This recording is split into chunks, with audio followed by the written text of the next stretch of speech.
Oke. Selamat malam teman-teman. Ini sesi bedtime story lagi ya.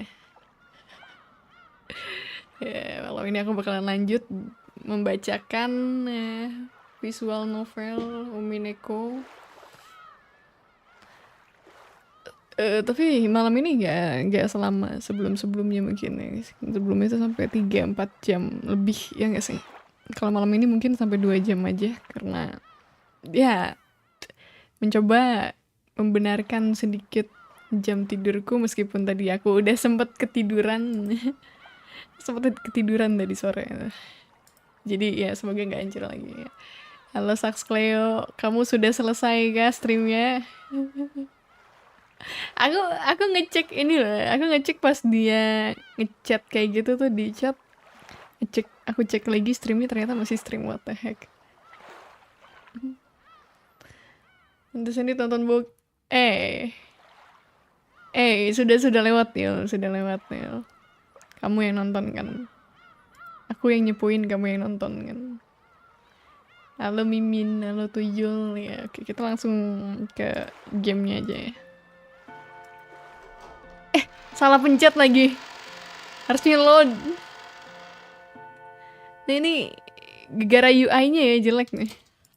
Contoh UI jelek. Kenapa modnya nggak ngubah UI-nya juga ya? Apaan 2 jam tidak boleh. Kamu kayak stay selama 2 jam itu aja yul. Mata. Sistem load. Kemarin tuh ini. Gila ini tuh masih awal guys. Masih awal tapi play hour-ku udah 10 jam. Gila.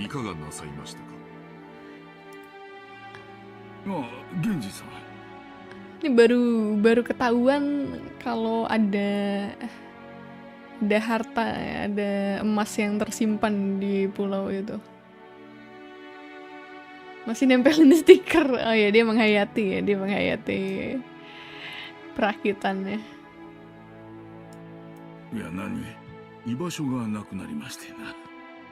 Aman kan ya? Nggak kehalangan kan ya teksnya? With a bitter laugh, Nanjo turned to face the door to the parlor. That look was apparently enough to tell Genji what Nanjo wanted to say. For the most part, Genji also understood the family's situation. Kok kenapa teksnya agak aneh? It must have made him want to frown, knowing that right now in the lodge, the master he served was being discussed so disrespectfully. But it would have been very difficult to gather that from his indifferent expression. しかし、私にはわかりませんな。What you want? どうして金蔵さんはこんな挑発的なものを書かれたのでしょう。Nanjo looked at the portrait of Beatrice. No, he actually directed his gaze beneath the portrait at the plate with the epitaph. 私には親方様のお考えを分かりかねます。深いお考えがあってのこととお察しします。金蔵さんのチェスは昔から随分と遠大な読みで布石を打たれるものでした。いや、時には理解できない一手さえ。私ごとき凡庸では何を目論まれているのか皆目見当もつきませんな。私はこれを親方様の何かの遺言状ではないかと考えています。それを理解できた者に財産や家督をお譲りになられようということなのでしょう。つまり私のようなよそ者に解かれてしまう前に He may have wanted the 4 siblings to work together and solve the 兄 riddle. 弟4人で協力し合って謎を解け。Ini berarti riddle-nya tuh bentuk ujian gitu ya. Apakah pantas untuk mendapatkan warisan dari beliau? 金蔵さんは息子さんたちのことを口悪く罵ってはいますが、なんとか兄弟が仲を取り戻してほしいと願われているのかもしれません。 I don't think so.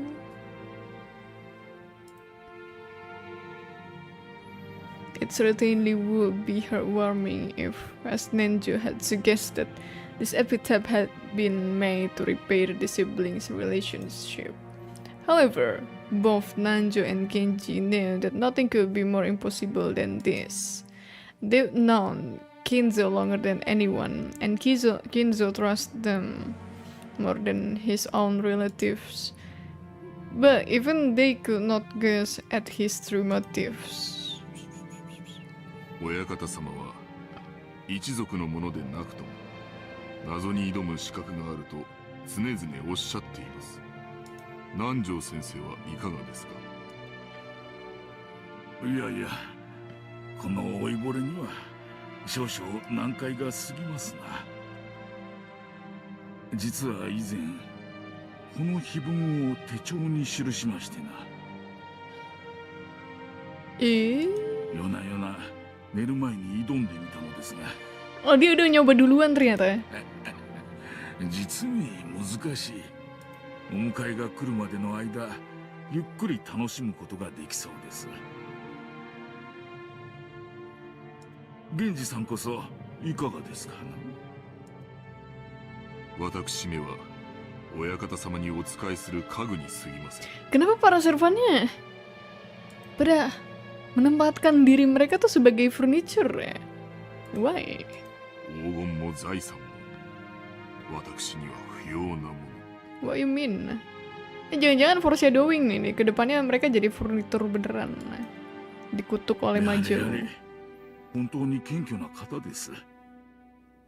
だからこそ金蔵さんもあなたには心を許されるのでしょならば光栄なことです。 As Ninja lightly laughed in response, he once again looked at the epitaph. う。懐かしき故郷を貫く鮎の川、黄金鏡を目指す者よ、これを下 Malam り nyepi. て鍵を探せ。 Oh, it's bad. Don't stream in search of the key. Apakah kamu tertidur di streamku sebelumnya? Jika iya, then that's good. The epitaph on the portrait called my beloved witch Beatrice goes as follows. Behold the sweet fish river running through my beloved hometown. You who seek the golden land, follow its path downstream in search of the key. As you travel down it, you will see a village. In that village, look for the shore the two will tell you of. There sleeps the key to the golden land. Ya, kamu ngirim kayak gini tiap aku stream aman enggak? I mean, ya jangan jangan dipaksakan, man. Thank you Nipi, thank you.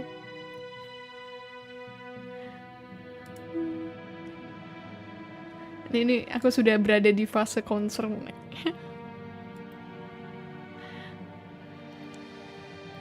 The one who obtains the key must then travel to the golden land in accordance with these rules. On the first twilight, offer the six chosen by the key as sacrifices. Maaf telat, aman. On the second twilight, those who remain shall tear apart the two who are close. On the third twilight, those who remain shall praise my noble name. On the fourth twilight, gouge the head and kill. Huh? Wait, what? On the fifth twilight, gouge the chest and kill. On the sixth twilight, gouge the stomach and kill. On the seventh twilight, gouge the knee and kill. On the eighth twilight, gouge the leg and kill. What the heck? On the ninth twilight, the witch shall revive, and none shall be left alive. What you mean? On the 10th twilight, at journey's end, you shall attain to the power of the golden land's treasures once and for the last time. Why? How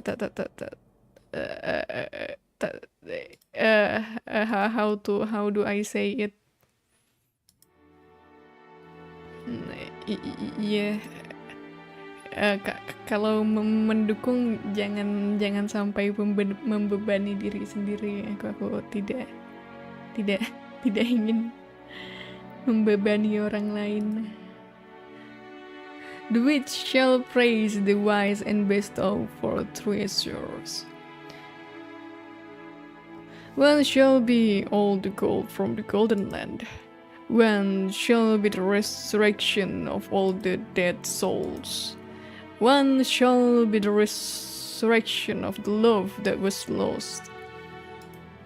When shall be to put the witch to sleep for all time?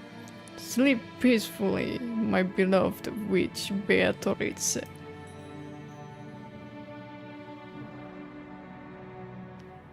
Beatrice. Cereng.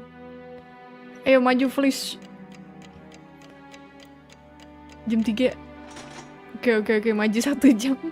Maju 1 jam setengah guys.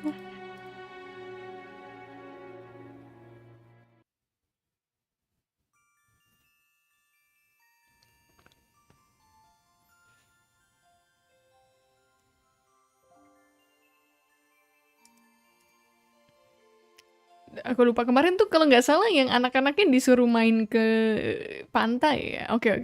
第10の晩に旅は終わり黄金鏡に至るだろう。しかしマリアは豆だな。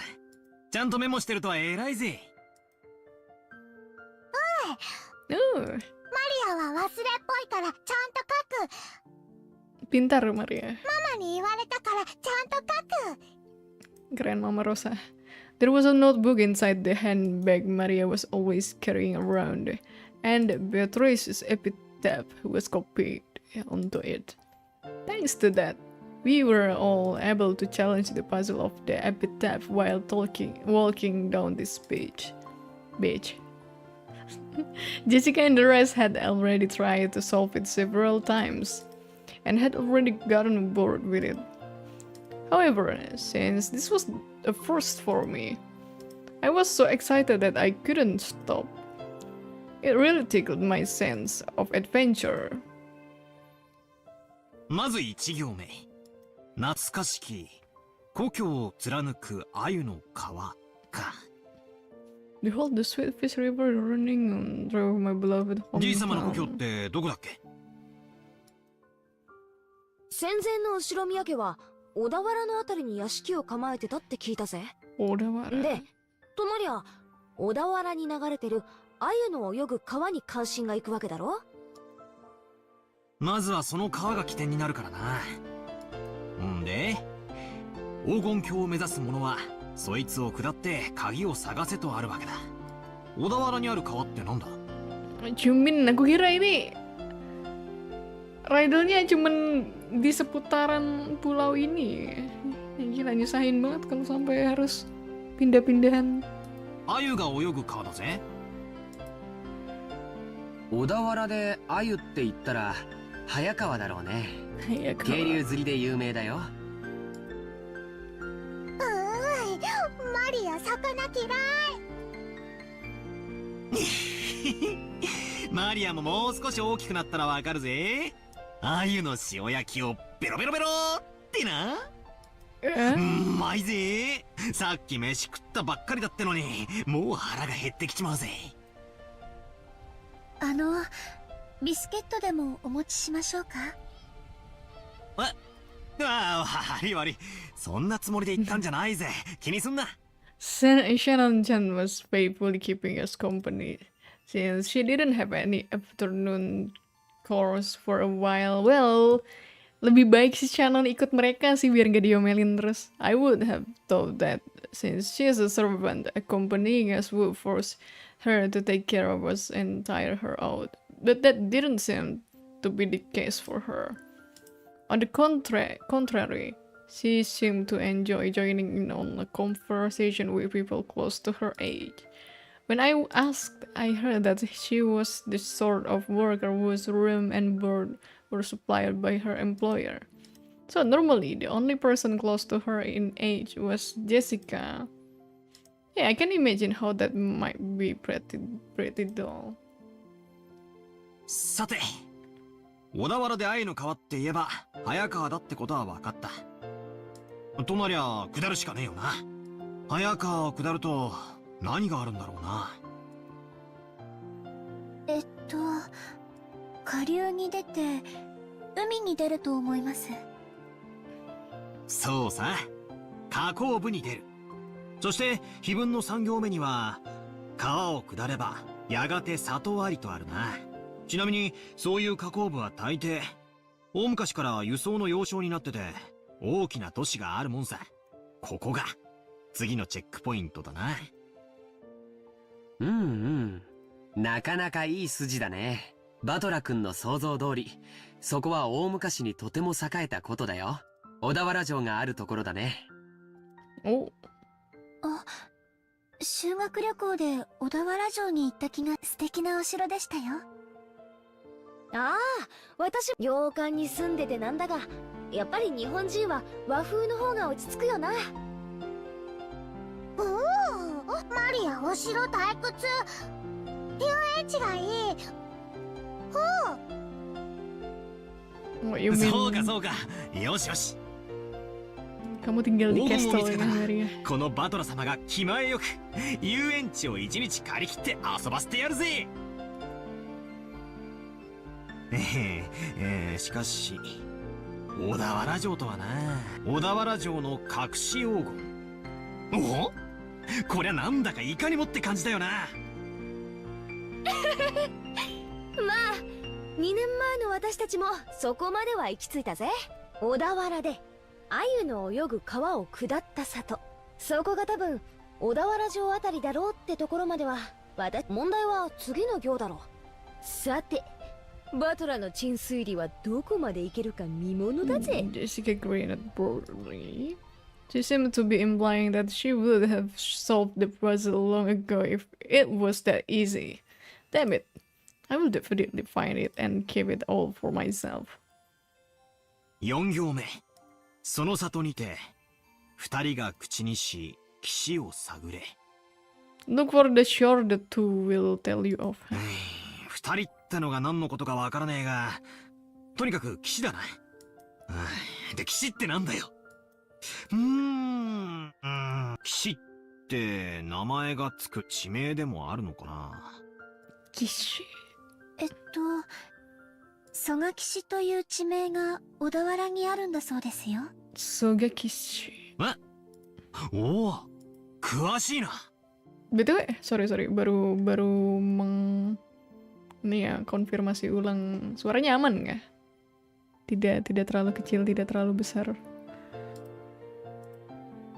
ってことはなんだよ。シャノンちゃんも黄金を狙って謎解きに挑戦してるんだな。となりゃ俺たちはライバルだ。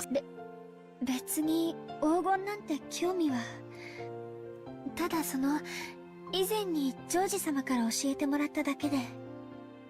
2年前の私たちも同じ推理に行き着いたってわけ。わざわざ地図を広げて調べたんだぜ。小田原城の北に5キロくらいだったかな。そこには確かに蘇我岸という地名があるよ。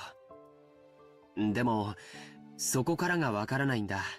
次の5行目にはその土地のどこに鍵があるかは記してない。マリアちゃん、読んでくれるかい？ The fifth line. Aman, oke, thank you. そこに黄金鏡への鍵が眠る。There slips the key to the golden land. Pachi, Maria-san. 蘇我岸ったって広いだろうし、かつてそこに後宮家の家があったわけでもない。その広大な土地のどこかに鍵が隠されててノーヒントってんじゃ。こいつはお手上げ。確かにな。鍵が手に入らないことにはその先の行に進めないぜ。ジョージ兄貴、蘇我岸ってのはどんなとこなんだ？さあね、行ったことはないからわからないけど、地図によると山の中みたいだよ。 It's in the mountain, tapi namanya Sogakishi Shore. 確か浅間山の山麓みたいだったね。I'm pretty sure it was at the base of Mount Asama. なんだかパッとしねえな。宝のありかを隠した謎ってのはもっとぴったりとハマるもんじゃねえのかよ。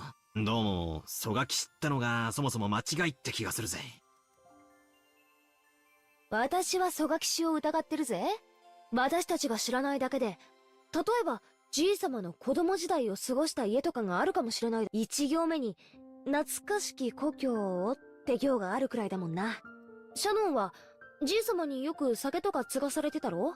昔話とか聞かされたことないのか？親方様は昔の話はほとんどされません。ただ、後宮家が滅びかけた関東大震災について、非常に人事のように話されることがありましたので、関東地方よりずっと遠方にお住まいだったかもしれません。後宮本家は小田原に住んでたかもしれないけど、分家はその限りじゃなかったろうね。おじい様はよく自分のことを分家も分家、後継ぎに最も A 縁 branch 遠 of か a った branch. と言われるくらいだからね。The last connect. Okay. ってことはつまり、懐かしき故郷ってのが、すでに小田原じゃない可能性もあるってことだな。じいさまの故郷なんて聞いたこともないぜ。聞いても素直に教えちゃくれねえだろうしよ。懐かしき故郷というのが後宮家のルーツを指さないのであれば、小田原説は初めから間違ってることになっちゃうね。もちろん蘇我騎士の疑いが晴れたわけじゃないけれども、例えば幼少の頃を小田原で過ごし、その後遠方へ引っ越した可能性もあるだろうし。さっきから何の話かわかんない。Maria had been completely left out of the conversation, and she now sat puffing out her cheeks in boredom. つまりだな。黄金すごろくの最初のスタート地点が決まらないことには、何も始まらないってことだぜ。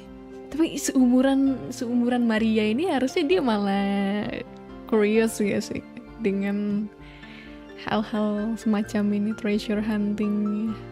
Well, I mean, aku waktu seumuran dia nih semangat-semangatnya untuk menjelajah.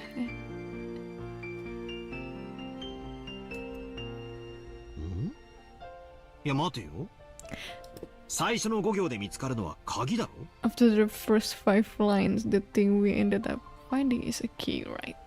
鍵なんてなくても、扉はぶち壊して入ることだってできるはずだぜ。とりあえず最初の5行をすっ飛ばして、その先の推理に入ってもいいんじゃねえか？おお、その発想はなかったぜ。Brute force. まあいいや、どうせ暇つぶしなんだ。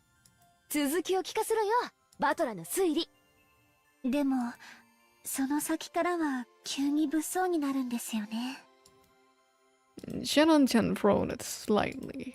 After looking back at Maria's notebook to recall what was written there, yeah, I was forced to agree. 第1の番に、鍵の選び師6人を生贄に捧げよう。か。Of the 6 chosen by the key. いきなり物騒になるな。第2の番には、寄り添う2人を引き裂けときたもんだ。恋仲を破談させるのか、文字通り引き裂くという意味なのか、わかりかねるけど、どっちにせよ気持ちの悪い話だぜ。その第2の番の解釈を別にしても、第1の番に6人、第4の番から第8の番までで5人。Mention 6 people for this first twilight, then 5 people for the fourth. 少なく見積もっても11人が生贄にされなきゃならない。11 1, 2, 3, 4, 5, 6, 7, 8, 9, 10. Nando Himida. Maksudnya apa nih? Kayak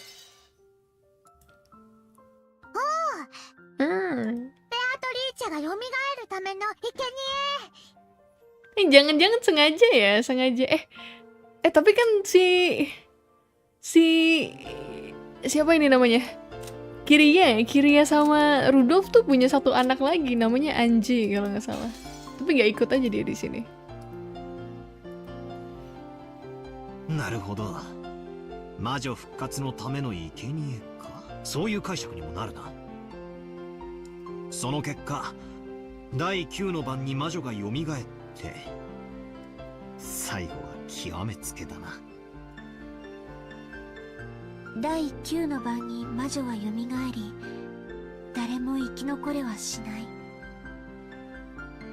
結局はみんな死んでしまいます。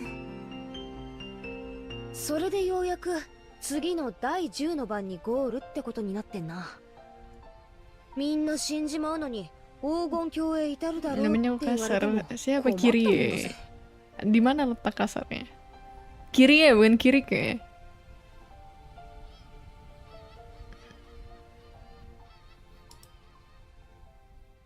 鍵を手に旅に出た当人も生き残れないに含めるのかどうかは解釈の分かれるところだね。 The traveler who hold the key may or may not be included in the known shall be left alive. しかしよ、最後のところには面白いことが書いてあるぜ。ゴールした後、魔女からもらえる4つの宝の行だよ。一つは全ての黄金。問題は次だ。全ての死者の魂を蘇らせるとあるぜ。みんな死んじまったっていうのとかけてるような気がしねえか。それを言われれば、次の失った愛すらも蘇らせるという部分は第2の晩の寄り添いし2人を引き裂けにかけているようにも見えますね。そうだね。 Tadi ada yang namanya Anji, Anji. ANGE, Anji. そして4つ目も Kunto 第9の Anji. 晩にかけてある。第9の晩に蘇った魔女を4つ目の宝が再び眠りにつかせている。 The fourth one refers to the night twilight. The fourth treasure is putting the witch revived on the ninth twilight to sleep. Huh? Revived. 好意的に解釈すりゃ死んだり別れさせたりと忙しいが、最後には全部チャラになるわけだな。 It will be hectic with people dying and breaking up all the over the place. Ini kalau digabungin, kalau di apa ya, sambung-sambungin sama kata si siapa tadi namanya, si dokternya, sama teori si Nanjo ya. Kan kalau Nanjo tuh berteori kalau Kinjo emang sengaja bikin teka-teki ini buat biar mereka akur satu sama lain ya. Kalau dengan caranya di breaking up lalu berbaikan lagi, ya sedikit manuk akal. 目覚めた魔女も再び眠るし、手元にはたっぷりの黄金だけが残るって寸法だぜ。死んだり蘇らせたり、別れさせたりくっつかせたりと、魔女様はお忙しいこったな。ついでに起きたり眠ったりな。やれやれ。せっかくの隠し黄金の話も魔女の話が絡んじまうと違いないな。I loved it along with Jessica. After all, the idea of a witch was just too ridiculous. Of course, once we started loving like that, Maria, who believed in the witch, got angry. 魔女はすごい魔法で何でもできる。殺すことも生き返らせることも愛を与えることも奪うことも、空も飛べるし姿を透明にできるし、黄金もパンも生み出せ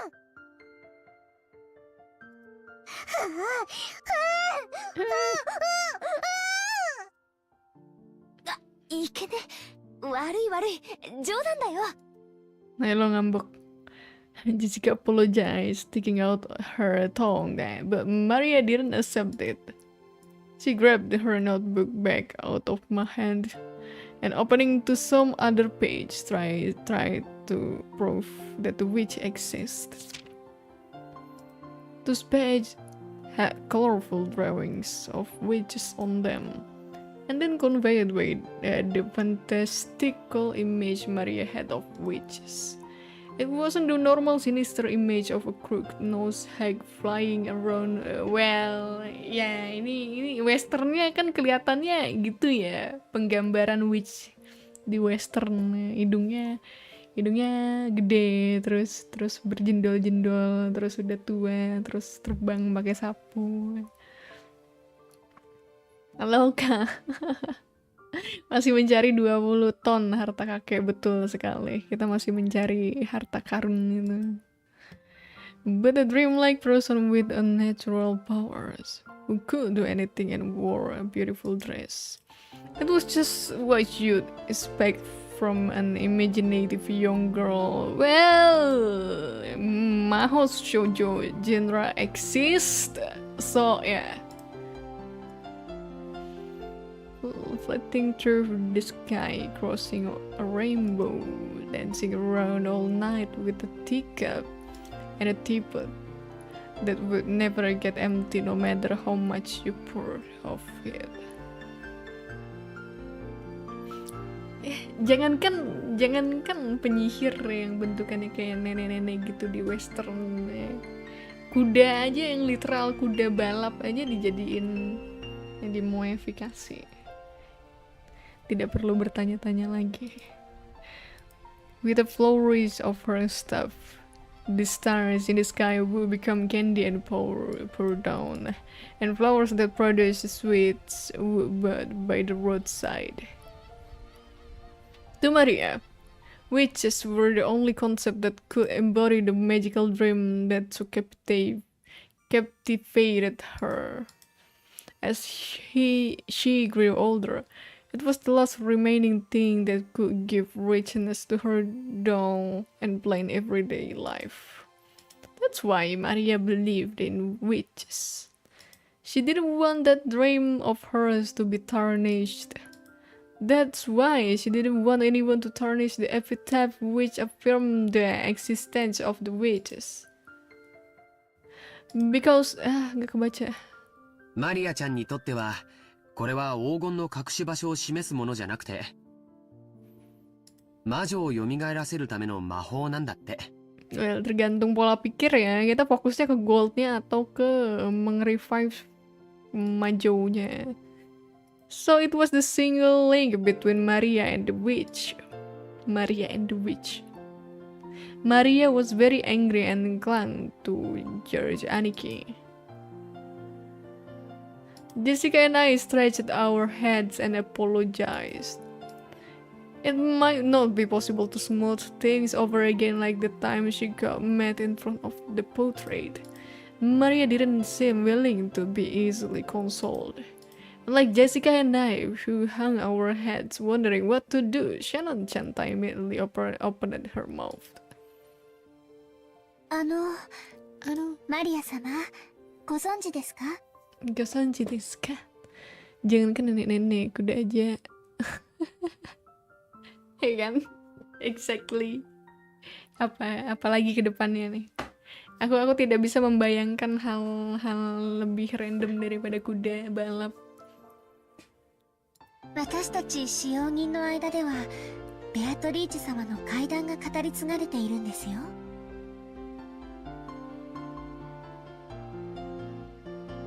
Ghost story about Beatrice that had been passed down amongst the servant. そうだったっけ。シャドン、聞かせてやれよ。私は知らないんだけど、使用人の間じゃかなり有名な話らしいぜ。何の話だ？怪談？うん、僕たちが生まれる前からある話らしいね。母さんにも話を聞かされたことがあるよ。はい、この島にお屋敷が建てられてからずっと語り継がれている話です。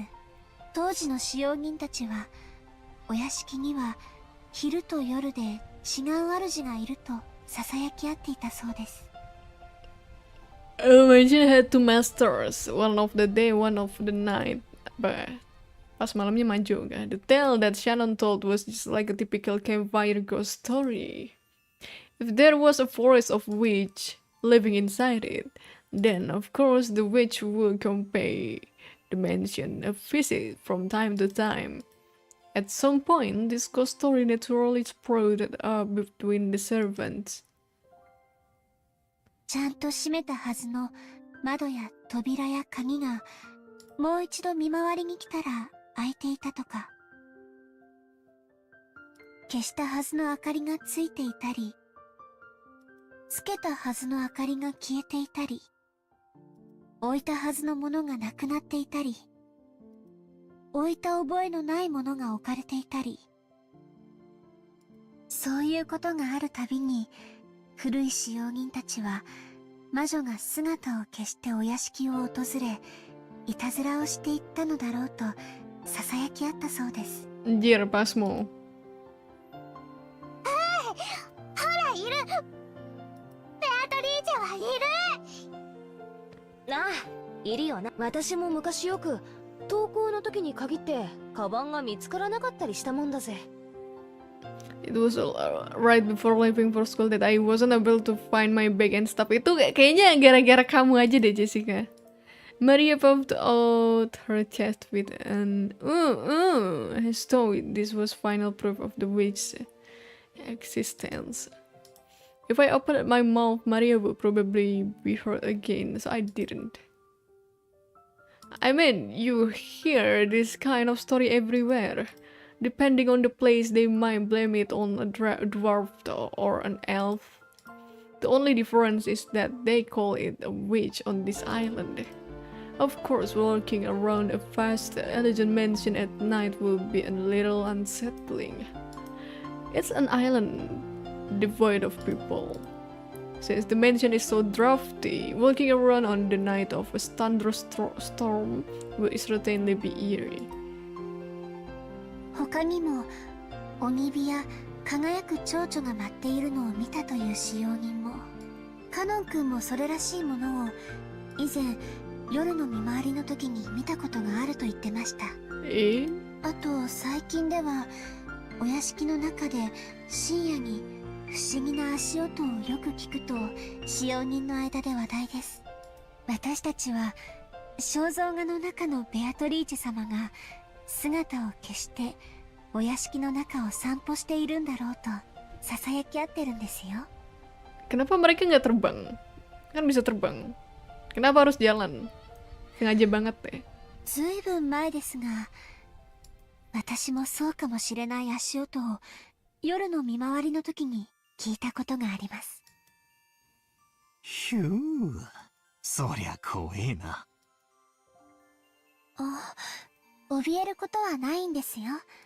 ベアトリーチェ様は親方様とは異なるもう一人のお屋敷の主です。 Jujur aku nggak sabar mau ketemu sama Beatrice. だから変に怯えたりしないで敬意を持っていれば決して悪いことはしないのだそうです。ただし敬意を持たないと恐ろしいんだったね。私が勤めを始める直前にベアトリーチェ様のことを悪く言っていたそうです。 Oh shit. だから使用人たちはベアトリーチェ様のお怒りに触れたのだろうと噂し合ったそうです。マトラとチェシカきっとお怒りに触れる。Lambemu. わあ、悪かったぜ。お怒りに触れちゃたまるねえ。謝るよ、マリア。もちろん魔女様にも謝るぜ。ベアトリーチェ様、ごめんなさい。よそ者のザレ言と思って勘弁してやってください。私も謝るぜ。Nih mereka apologizing gara-gara percaya atau just playing apa ya?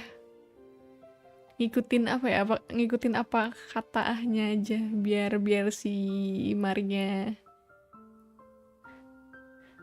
tidak ngambek. ベアトリーチェ様、これで魔女様、私たちを許してくれるかな？わかんない。魔女は気まぐれだから許してくれるときは許してくれるし、許さないときは許さない。それは困ったね。マリアちゃん、バトラ君とジェシカちゃんがベアトリーチェ様のお怒りに触れないようにするいいおまじないとかないかな。何か魔除けとかさ。By relying on Maria, who was proud of knowing the most about witches, George was trying to revive her self-esteem. Once again, I've gotta admire his ability to calm kids down. After taking a moment to cross her arms and seriously ponder whether there might be a charm that could save us, she started flipping through the page in her notebook. I thought it was just a scribbled diary, but there also seemed to be a few pages that looked like they'd come from a book on black magic. Maria solemnly considered a grab of these pages, which contained things that looked like magic circles. Apparently, grandfather wasn't the only one with a black magic hobby. Nurun ke Maria. When Maria finally found what she was looking for, she snapped the notebook shut and threw it into her handbag. Then began fishing through that bag's contents. There seemed to be various jumped up things in there. After a while, she took out the various pieces of junk, although they were probably important magical items to Maria, and repeatedly threw them back in, saying they were wrong. It was all a little humorous, just like when Doraemon took out the wrong tool. Finally, she seemed to discover what she was looking for. Takekoputa! With a face that was unimaginably cheery when compared to the intense expressions she had worn until now, she held those out to Jessica and me.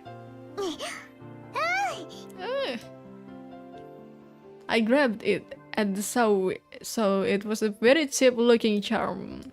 It looked like a bracelet made from a plastic rosary, with a scorpion-themed metal attach.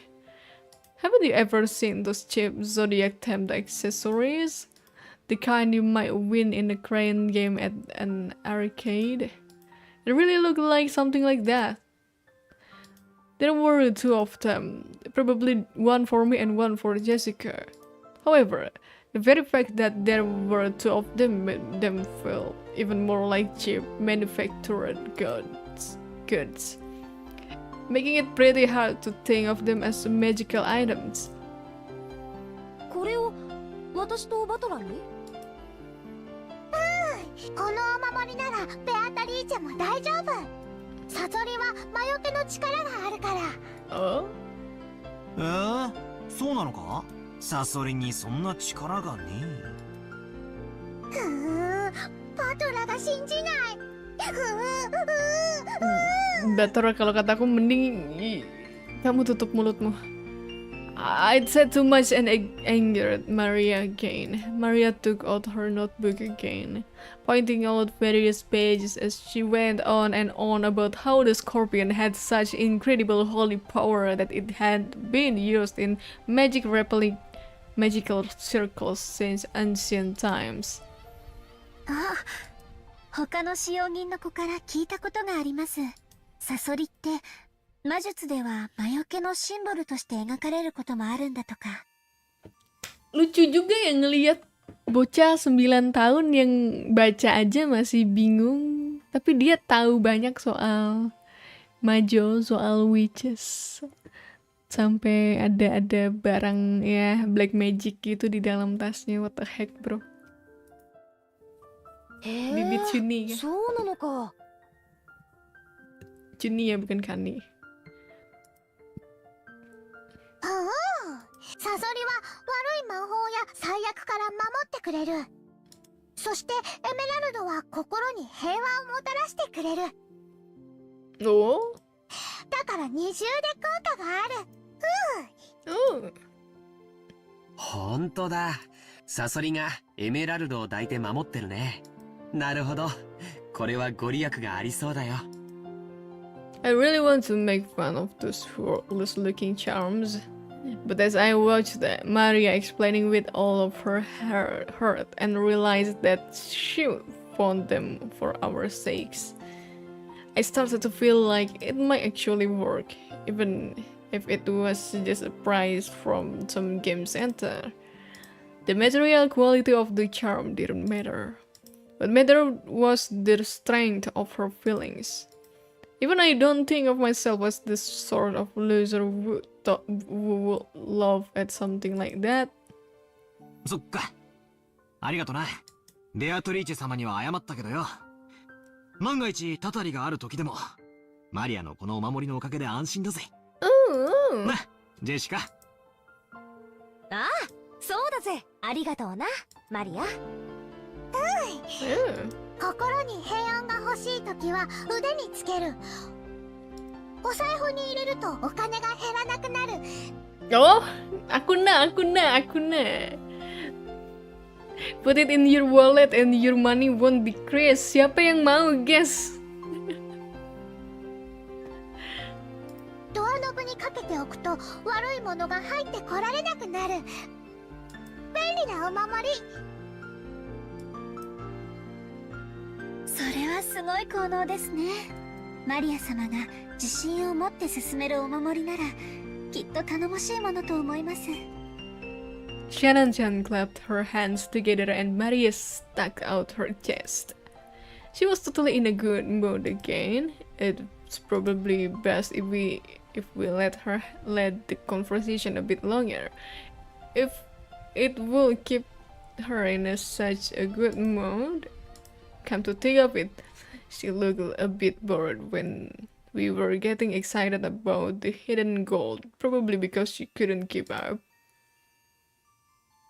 While eating the cookies Kumasawa-san's had baked, Jessica and I asked Maria this and that about black magic. Tak mungkin menolak sih saya, Maya. Kita semua mau punya jimat yang kalau ditaruh di dompet nggak bikin uang yang ngurang. Maria happily chatted away in response to our questions. Each time, girls Annika and Shannon-chan would act surprised or chime in. The clouds in the sky grew darker and darker, but we cousins really enjoyed communicating freely after a year of separation.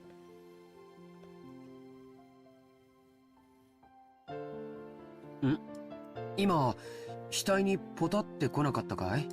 Hujan. どうだろうな。As George Aniki rubbed his forehead, he looked up at the sky.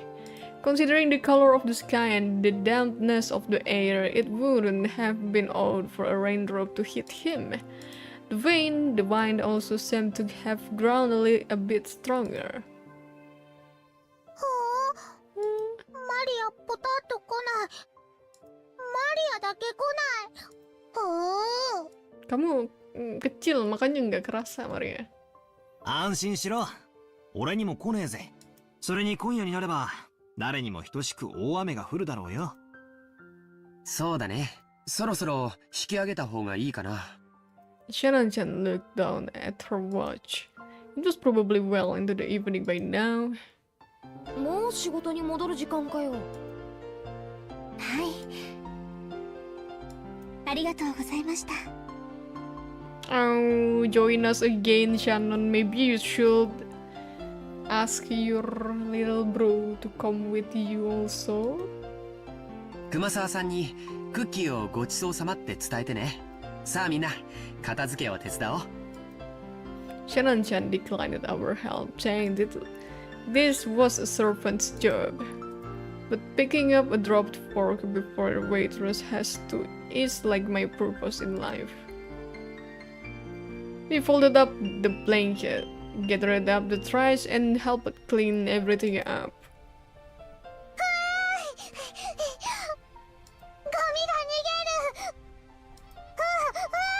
What you mean? そいつは逃がさないぜ。マリアより先にいただきだ。マリアが拾う。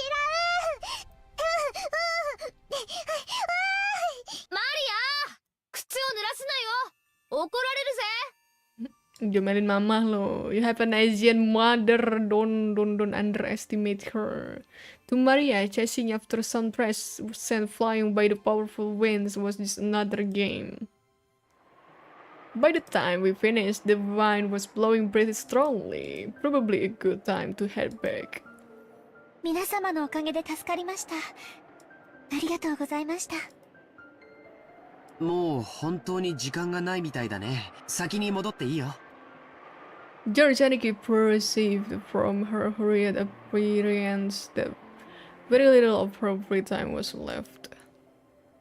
源氏さん、時間には厳しい人だからな。定時に持ち場についてないと厳しそうだぜ。また後でね。お仕事頑張ってね。はい。それでは失礼させていただきます。失礼します。After making a respectful bow, Shannon-chan ran towards the rose garden. じゃあ、俺たちもゲストハウスへ戻ろうぜ。テレビ見る。なら決まりだな。戻ってみんなで一緒にテレビでも見ようぜ。Maria, who wasn't on any head on having fun, agreed once television was mentioned. We climbed up the gentle stairs and returned to the rose garden.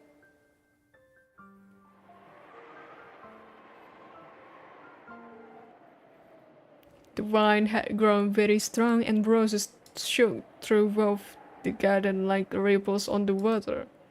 This might be our last chance to see these beautiful roses. I will bet tonight's typhoon ruins them.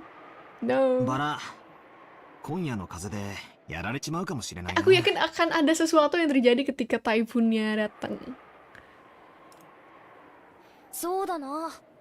Tapi masih lama, guys. バラたちもラッキーだったと思うぜ。台風の前にバトラたちを歓迎できたんだからよ。花はいつか必ず散る。でもだからこそ咲き誇る今をめでることができるんじゃないかな。そうだな。マリアもよく目に焼き付けとけ。今この瞬間が今年で一番のバラなんだぜ。目に焼き付ける。Right then, Maria suddenly clapped her hands. It looked like she remembered something. マリアのバラ、台風で飛ばされちゃう。ああ、ジョージの兄貴に Said 目印のリ looking ボンをつけてもらった。あの元気のないバラか。 Maria apparently remembered where the rose was. She ran at full speed. The rest of us followed her.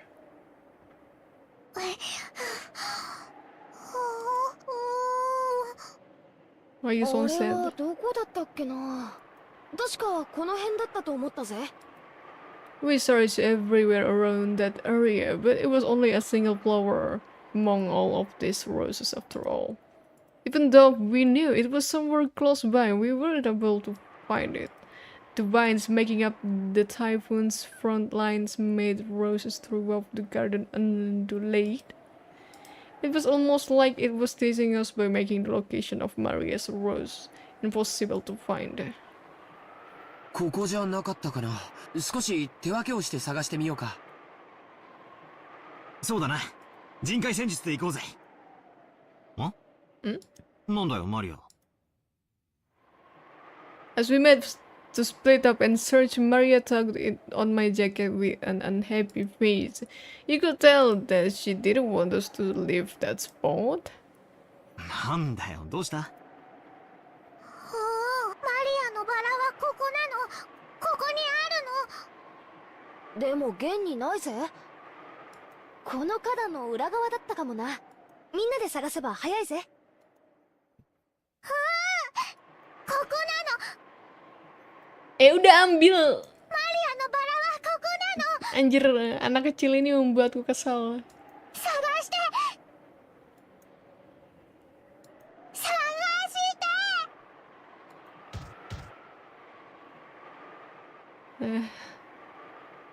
Dipaksa mencari bunga. Ketika badai akan datang, oh my god. Maria stomped her feet in irritation. Dia terlalu tua gak sih untuk tantrum? 9 tahun tuh harusnya udah bukan masanya tantrum lagi, anjir. Maria stomped her feet in irritation. She pointed at that spot and said it was definitely there, but in actuality it wasn't. Even so, Maria got mad when we said we were going to search elsewhere. We were at a loss for what to do. For a while, we had to stay near Maria and pretend to search through that rose thicket.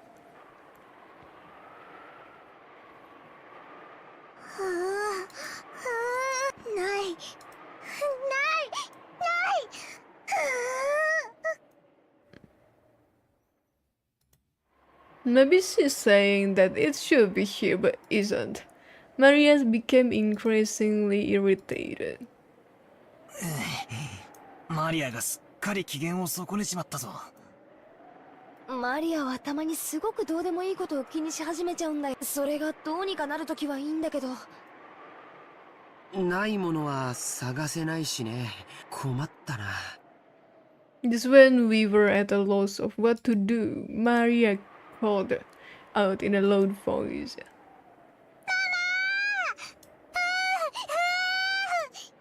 We could see Aunt Rosa in the direction Maria was waving her hand. Maybe she wanted to look at the garden one more time before the typhoon came, or maybe she had some business at the guest house. Aunt Rosa was coming from the mansion. She quickly noticed her daughter's voice and came over. あらあら、どうしたのみんな。何か探し物なの？探して！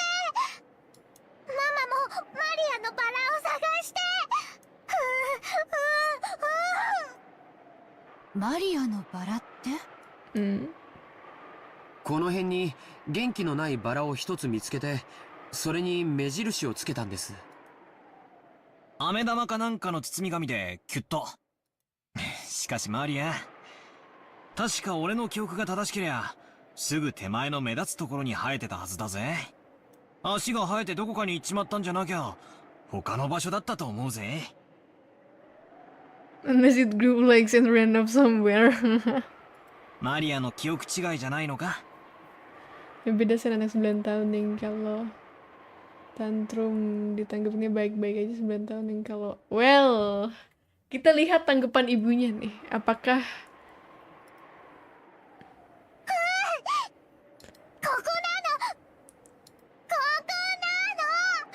ibunya akan menghadapi anaknya dengan sabar dan トラが信じてくれない。その言うのをやめなさいって何度言ったらわかるの？ Oke, dijawab, sudah terjawab ya. Ini harusnya Asian parenting, yes.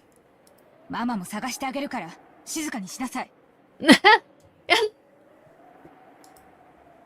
I never seen Aunt Rosa be anything other than kind and gentle, so her anger surprised me a bit. Aunt Rosa began searching as well, so we went along with her for the time being. We were already more than sure that it wasn't around here. So, it didn't take long for Aunt Rosa to realize that too. ここに他の場所の間違いじゃない？これだけたくさんのバラがあるんだから。違うの。ここにあるの。ママも信じてくれない。Aku kira ditabuk, guys. Tantrum. ちゃんと信じて探してるでしょ。でもないじゃない。でもここなの。ここにあるのにないの。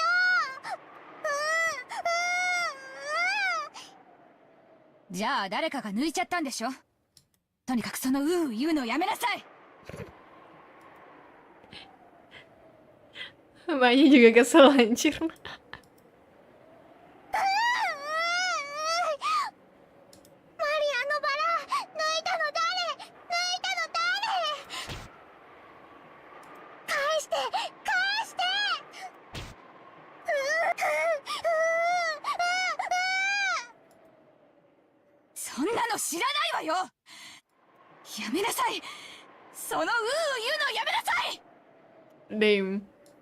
Damn. Kalau aku tidak expect Rosa akan marah seperti ini. Dan Rosa Sleha ditampar beneran. In that instant, Maria was shocked into silence. Oh god dang it. Inilah. Lihat keluarga. Gambaran keluarga. Kemana ya? In that instant, Maria was shocked into silence. Of course, it was only for an instant. When Maria realized that her wish was being rejected, she started yelling even louder.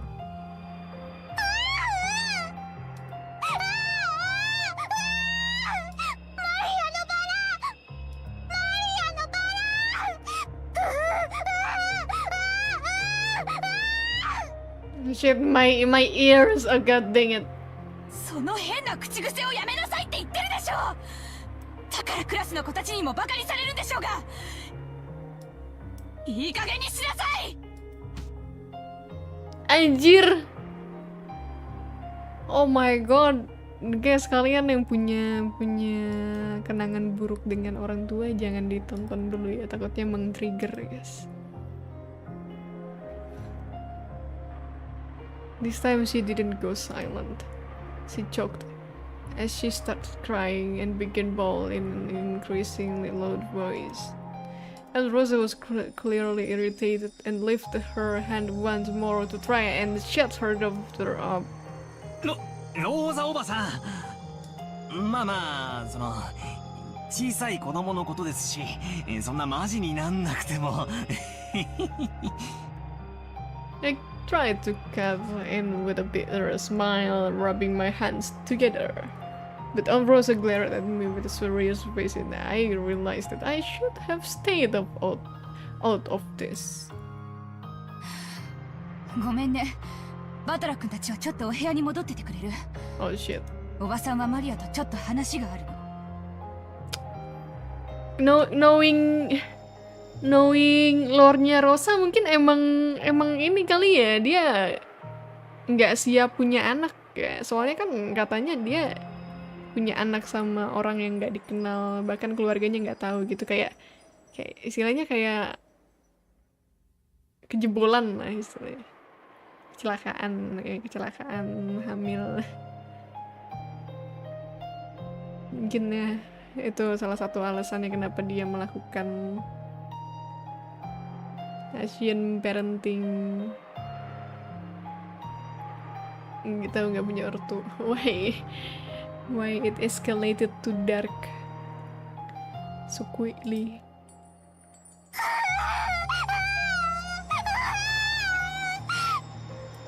Maria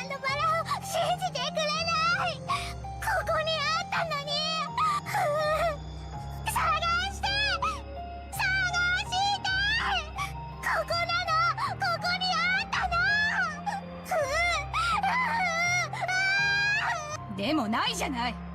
なら他の場所の勘違いでしょ。ここなの。絶対にここなの。 Gila, ini PA-nya Maria berhasil nih membuat diriku ikutan kesal dengan tantrumannya. Oh my god. じゃあなくなっちゃったのよ。諦めなさい。どうしてマリアのバラがなくなっちゃうの？どうして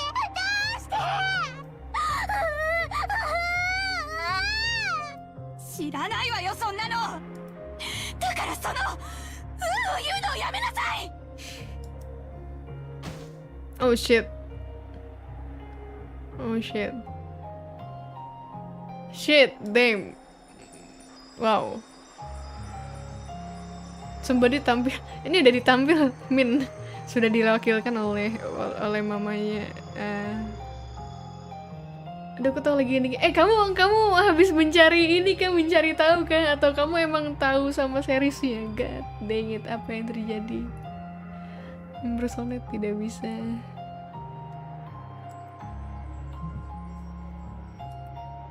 It was strong enough to knock Maria over. God damn, bro.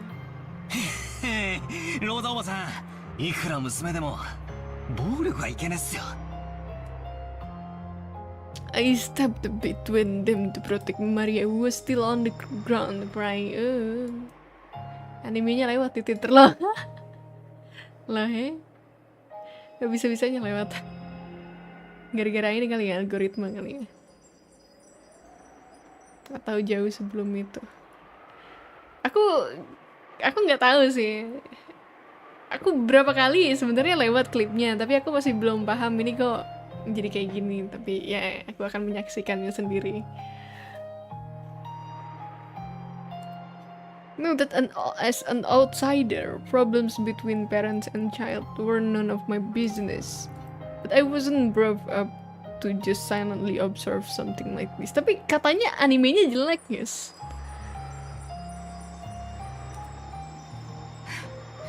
バトラ君は変に思わないの？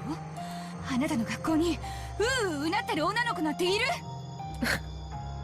いや、まあさすがに高校には。でも小学生ならそういう言うのも可愛いじゃないですか。可愛い？言うのが可愛い？ Well, for some people maybe it sounds cute, but maybe it's annoying. For some people also. 可愛いって？ My careless words seemed to have earned me Aunt Rose's wrath. She grabbed my collar with a terrifying expression. バカ言ってんじゃないわよ。マリアがいくつか知ってる？9歳よ。小学4年生なのよ。 Nah, seperti yang ku bilang, kurang normal. 幼稚園児じゃないのよ。それなのにまだクラスで言ってるのよ。わかる？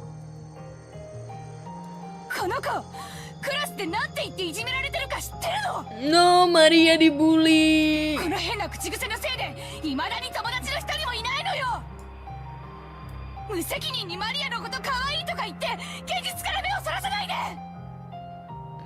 Well, ini sebenarnya reasoning Rosa ya, balik lagi buat anaknya gitu. Dia peduli dengan anaknya yang saat ini masih tidak punya teman satu pun karena habitnya itu. Tapi mungkin si Rosa ini udah nyoba buat gentle parenting ya. Tapi gak mempan-mempan, habitnya masih sama aja gitu. Kira-kira yang salah di mana? Yang salah, well, actually yang salah tuh society-nya, lingkungan anaknya ini. この子の将来のことをもっともっと真剣に考え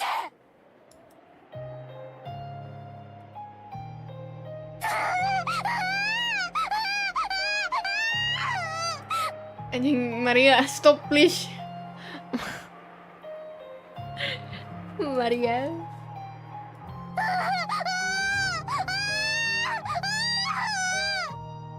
Bentar guys, aku kecilin my volume anjir, nusuk di kuping.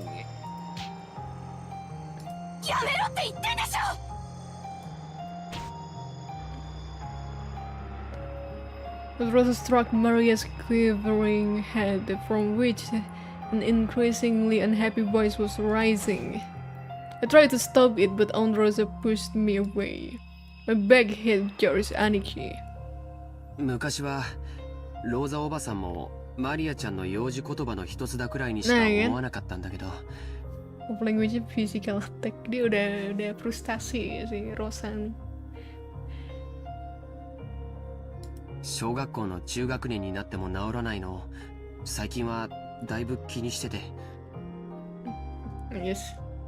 Sesuatu yang tidak normal jangan diajarkan. Kasusnya kayak adekku tuh waktu awal usia masuk bimba tuh ngomongnya masih gak jelas. Tuh hitungannya sudah mulai masuk fase concern. Padahal sebelumnya kayak mungkin emang lambat dia belajar untuk ngomong. Dan sekarang usia masuk SD kelas 1 ngomongnya masih gak jelas.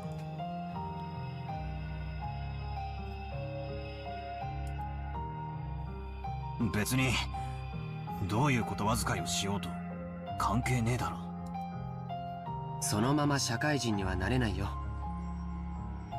だから見ていて気持ちのいい光景ではないけれど、これはおばさんたち親子の問題なんだよ。まあ私もこの言葉遣いのせいでよくお袋に怒られるけどよ。 When they put it that way, maybe even as sin as painful as this isn't something an outsider like me should put it on. バトラ君だって小さい頃悪い癖が治らなくて怒られたことがあったんじゃないかい？まあ一つや二つは。授業参観の日に人前でずっと怒られてた時は恥ずかしくてたまらなかったぜ。じゃあ今のマリアちゃんたちの気持ちはわかるよね。僕たちにここにいてほしいとは思わないんじゃないかな。ジェシカちゃんにもわかるよね。怒られてるところを誰かに見られてとは思わないぜ。行こう。ゲストハウスへ戻ろう。そしてマリアちゃんが戻ってきたら何事もなかったかのように迎えてあげようよ。それが一番じゃないかい。 Damn. We thought George Aniki's point was probably a reasonable one, and we may have been eager to use that reasonable sounding argument as a justification to retreat from this heart-rending scene. Jessica and I nodded at George Aniki, and we all laughed. We called towards Maria, telling her that we were going to head to the guest house. But she didn't seem to hear, and we felt sort of guilty and shameless after saying it.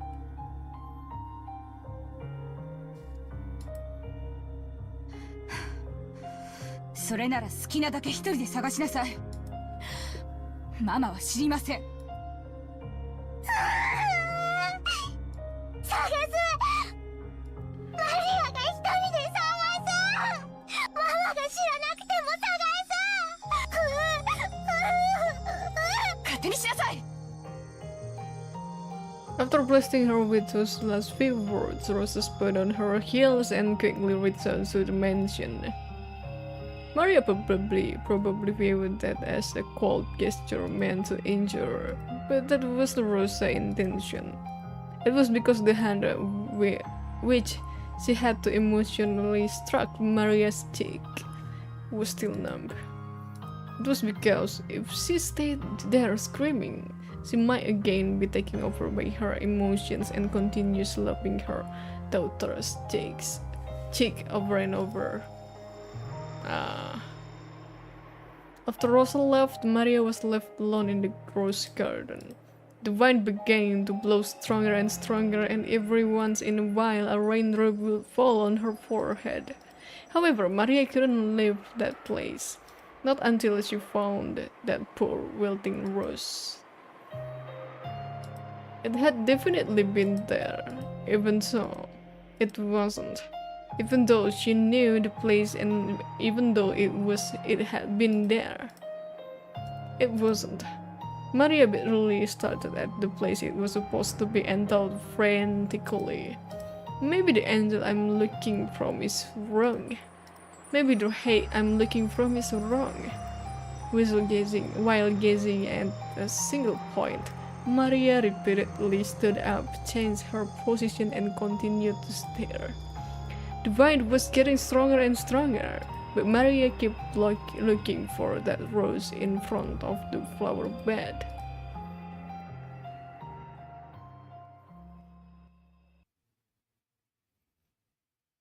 Lalu bagaimana? Dia hujan-hujan. Yang benar saja, Maria.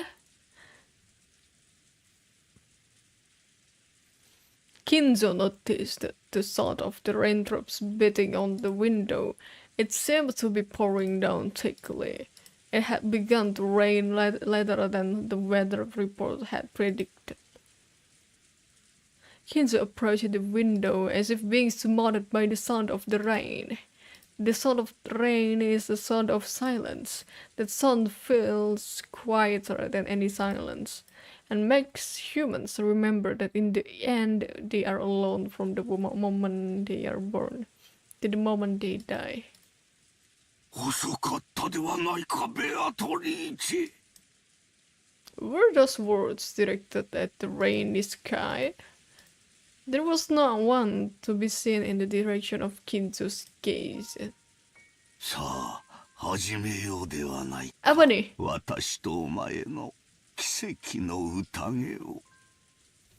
Memigari when fish cry. Ya, halo Saks, kamu baru selesai stream gak Saks? 今こそこの島は現世より切り離された。もう誰も私の儀式の邪魔をすることはできぬ。 Oh shit. お前にふさわしい生贄は十分にあるぞ。 Oh shit. 息子たちが4人、その伴侶が3人、孫たちが4人、私に100人、使用人、どれでも好きなだけ食らうがいい。 What the fuck, bro? 運命の鍵は悪魔のルーレットに従い生贄を選ぶであろう。そのルーレットが私を選ぶならば、私すらもお前の生贄となろう。 Anjir nyawit nih kakek. だが、だからこそなのだ。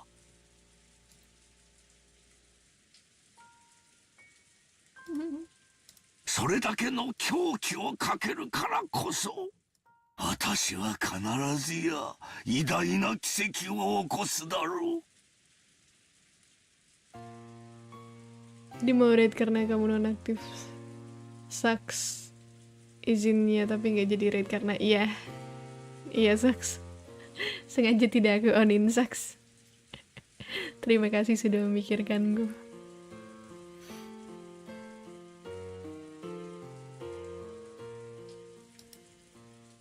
Sa, 好きなだけ食らうがいい。私はそのルーレットに打ち勝つだろう。さあ、すべてを落とすぞ。まずは後ろ宮家の家督を返そう。受け取るがいい。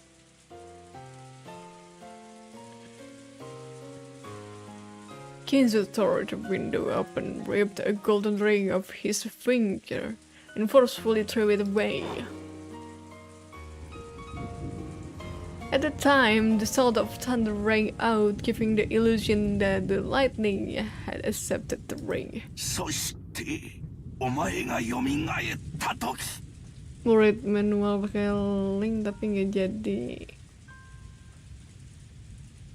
Lagi dan ku kasih link. Mau kasih link kemana, Saks? Remau piau piau. So こにいるのは私であるだろう。私が最後まで生き残り、お前の目覚めを見守るだろう。さあ来たれ、ベアトリーチェ。ようこそ我が宴。ようこそ、my soul。私が生み出したすべてと引き換えに、私にもう一度だけ奇跡を見せておくれ。おお、ベアトリーチェ。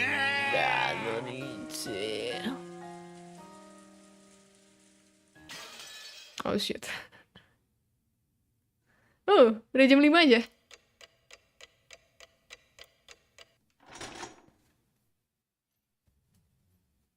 Nanti kalau read bentar nih itu kan cepet dong. Ya. Betul, Mint.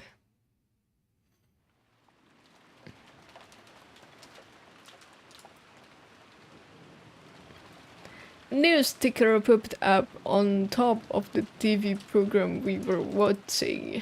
The disaster report told how municipalities all over the world continually sending out rain, flood, and wave warnings.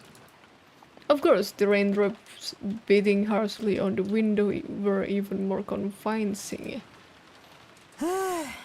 すっげえ降りだな。でもこれだけ盛大だとすぐにやみそうな気もするけどな。そりゃ雨ぜ。台風の速度が遅いそうだから、下手すりゃ明日も丸一日こんな調子らしいぜ。ちょっとの天気でも船は欠航するもんだしよ。Even a little bit of weather stops the boats from coming. Kalian pernah naik kapal pas lagi hujan badai gak anjir? Itu pengalaman paling mengerikan 10 out of 10 yang pernah aku rasakan. Udah gitu aku naiknya kapal ini guys, kapal ya bukan kapal gede gitu, kapal kecil yang mana kita duduknya di pinggirannya gitu anjing. やっぱり日曜日のうちには引き上げられないか。 It looks like we won't be able to head out on Sunday after all. 念のため月曜日に外部とのスケジュールを入れなくて正解だったよ。 I cleared all old services from the schedule. ってことは月曜の学校はサボれそうだな。島生活ってのも悪くないもんだぜ。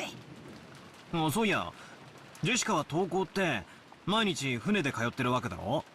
船が欠航したら学校はどうなるんだ？カメハメハ大王並みに雨が降ったらお休みで風が吹いたら遅刻してか？船が出なきゃ休みになるぜ。もっともそう甘くはねえけどな。大抵その代わりに自習が指示されて後でかっちりと見られるからそうそう気楽でもね。例えば梅雨なんかの長く天気が崩れる時期だ、数日間くらい登校できないこともあるんじゃねえのか？そういうこともあるぜ。 Saya guys save dulu karena aku ngerasa kok kayaknya agak aneh nih ini aneh.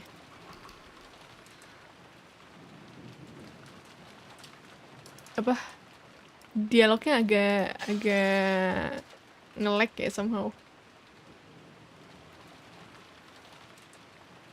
でも毎日きっちり担任から電話がかかってきて、どう自習しろ、何を提出しろと酸っぱく指導されるけどな。Beberapa hari lagi aku bakal naik kapal buat nyebrang pulau lagi. Mana ada masuk musim hujan, semoga aman ya nanti pas kamu nyebrang.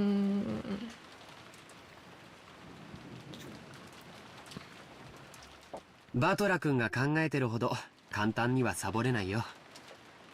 船で通う人たちのルールに従ってしっかり勉強をしているよ。むしろ登校できた方が気楽だぜ。自分の部屋じゃ気が散るし集中もできねえしな。それでいて問題集ばっかり数日もやらされてるとかなり精神的に応えるもんがあるぜ。大学の時にはよ、寮のあるところに入ってさっさとこんな不便な島はおさらばしたいもんだぜ。へえ。じゃあよ、ちなみに行きは天気が良くても帰りは悪くて欠航ってなったらどうすんだ？ Saks, kamu lagi di mana? Kamu lagi di tengah pegunungan kan? I know, Saks.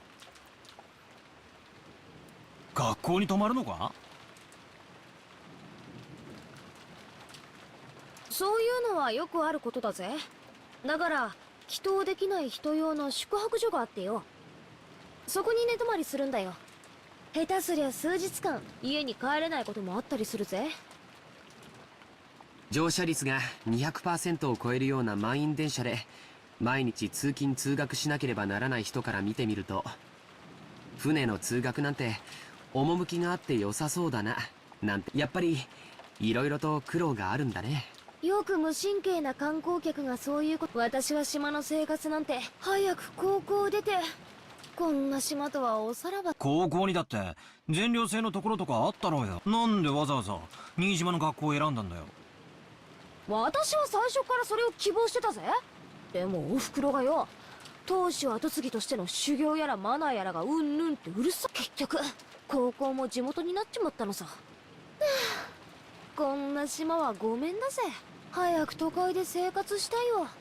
雨が降ろうが槍が降ろうが、ラフな格好でサンダルを履けば。 Dikit daw, ya, dikit daw.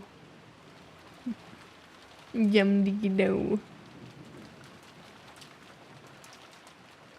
5分足らずでコンビニに行けるような都会に引っ越したいぜ。もう少しの辛抱だよ。高校卒業まであとちょっとでしょ。そのちょっとも我慢できねえ。Maria kemana ya? Jika stretched out and reclined in the sofa. Masih nyariin bunganya kah si Jessica? Kok Jessica Maria? We had nothing to do but languidly kill time until we were called for dinner. Maria never returned to the cousin's room after all. No way! But Rosa probably took her back to the mansion. It had to be pretty boring for Maria being all by herself while the adults had a confusing conversation. We thought we might as well head over to the mansion to see her, but the weather really was awful. And since there wasn't much time until dinner, we stayed where we were. At the time, we heard the sound of a humble knock. Jessica answered. お食事の準備が整いました。お屋敷へお越しください。It was Kanonkun's voice. Did he go to all the trouble coming from the mansion in this rain just to get us? Couldn't he have just called us on the telephone? Well, I guess servants at work don't always get to take the most efficient route. なんとなくお腹が空いてきた頃だったし、行こうか。George Anike turned off the television and stood up. 俺はとっくにペコペコ。本家の晩餐は毎回凝ってるしな。それに郷田さん、子牛のステーキとか言ってなかったっけ？たまらねえぜ。親族会議の日は特に豪華になるしな。私だって楽しみだぜ。Ini sengaja dibikin more fabulous karena mereka akan menjadi tumbal, kan? As we left the room, Kanon-kun bowed silently and respectfully. じゃあ行こうぜ。外の振りはだいぶひどいだろう。はい。お召し物を濡らさぬよう十分ご注意ください。After seeing the three of us out, Kanon-kun peered into the empty room. マリア様はいらっしゃいませんか？ Oh shit! Bukan dimension, guys. 一緒じゃないぜ。ローザおばさんと一緒じゃないのかよ。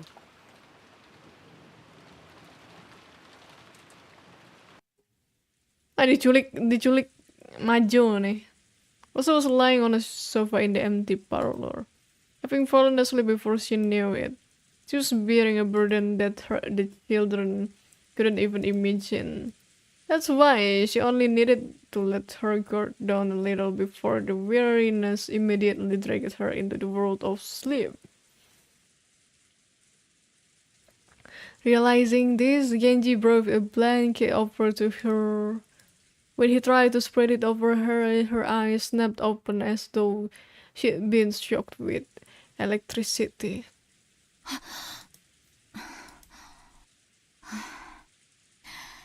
ありがとう。源氏さんなのね。When she realized that the thing that had touched her was just a blanket and that Genji had been considerately giving it to her, she let out a sigh of relief. 起こしてしまいましたか。失礼いたしました。いえ、寝るつもりじゃなかったから。今は何時なの？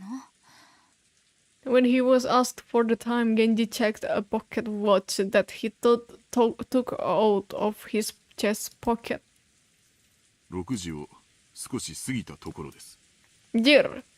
Rosa gave her head a little shake when she realized that not much time had actually passed, even though it felt like she'd slept for ages. Even though she didn't feel rested at all, the drowsiness that had enveloped her must have been pretty deep. ありがとう。毛布は結構よ。Dia nggak mikirin, anak gue gimana anjir 変な hujan. 時間に眠っちゃダメね。すっかり時間の感覚が狂っちゃったわ。雨、とうとう降り出したのね。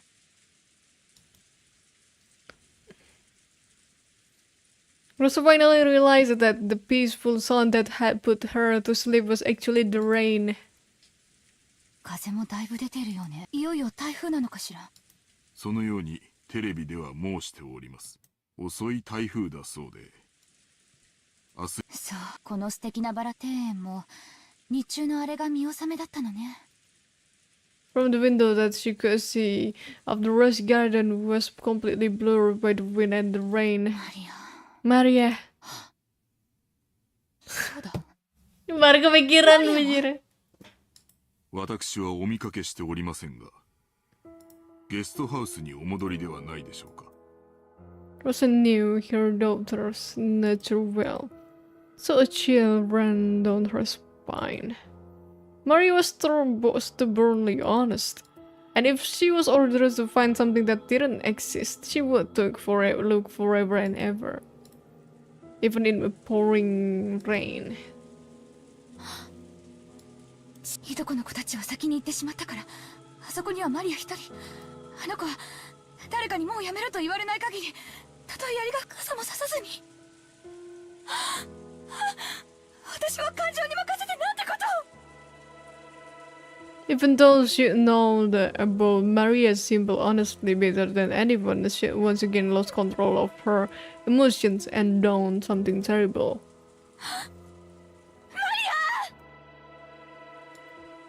Rosa pushed Genji away and ran down. Anjir Genji kasihan cowok.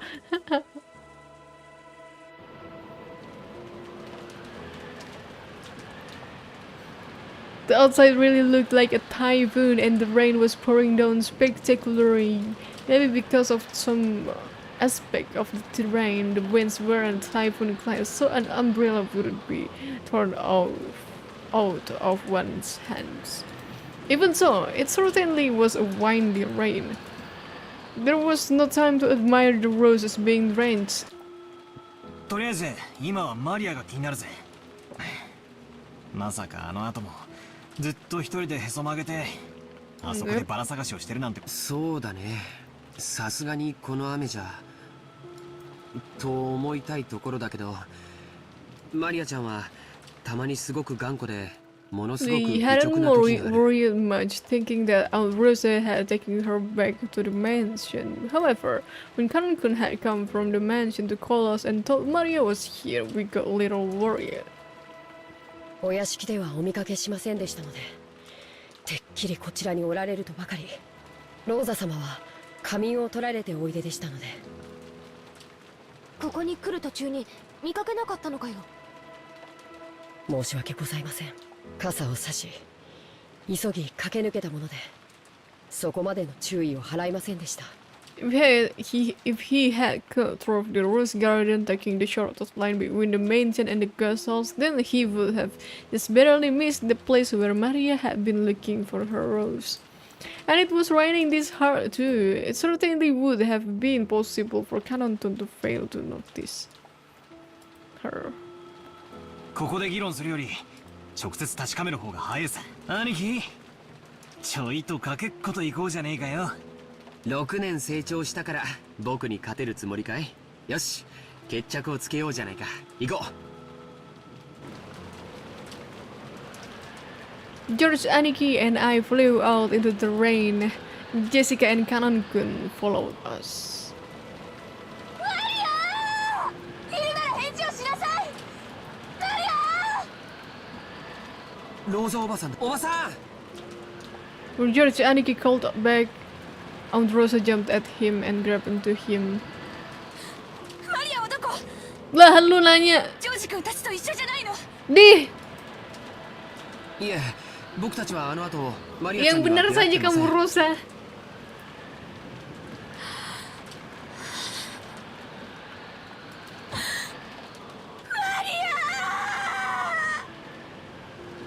Six years ago, Maria was 3 years old. She was a cute and pure kid who just accept whatever anyone said.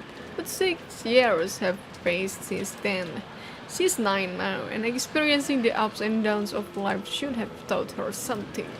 But Maria, are you telling me you're still as innocent and pure as you used to be? マリア As I circled the rose bed, something white unexpectedly turned up to face me. It was a white umbrella. Maria was crouching down, holding a white umbrella and still searching for that rose. Oh, ada guys, anjir. Her face had turned bright red from her crying her eyes out. Was dirty with water and mud. It was truly a beautiful sight. お前まだ探してたのか。見つからない。マリアのバラ見つからない。Maria had probably been harassed since the rain started pouring down. Her shoulders were freezing. Maria, kenapa? Jadi kamu melewatkan sebuah scene yang amat sangat wow, Saks. Tadi dia habis ditampar sama ibunya, Saks.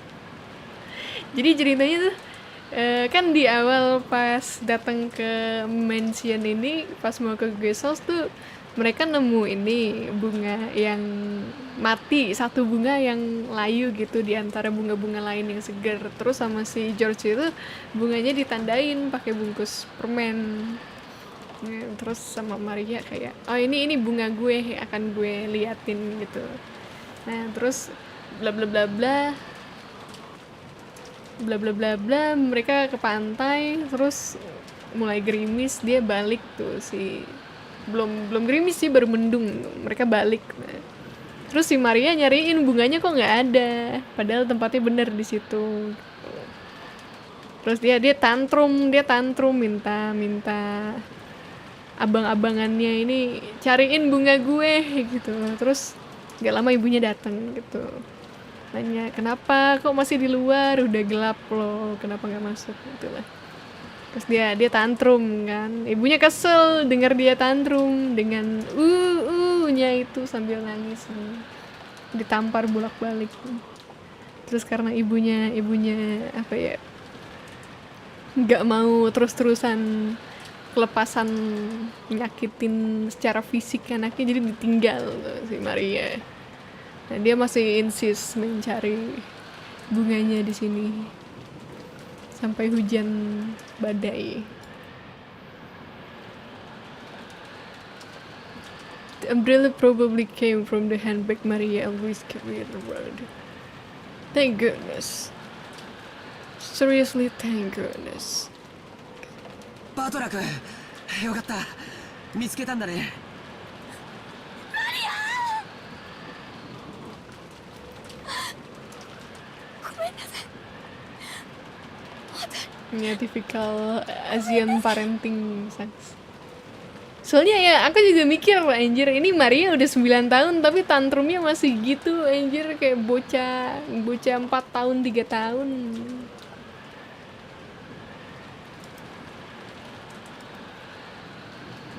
Aunt Rosa threw her umbrella aside and hugged Maria.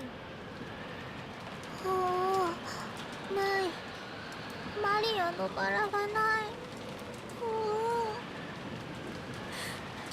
後でママも一緒に探してあげるからね。だから今日はお預けにしなさい。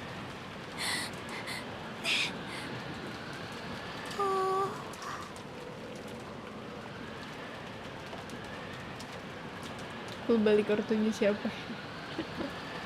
今日はお預け。It looked like Maria still wasn't able to accept it, but she no longer had enough energy left to resist.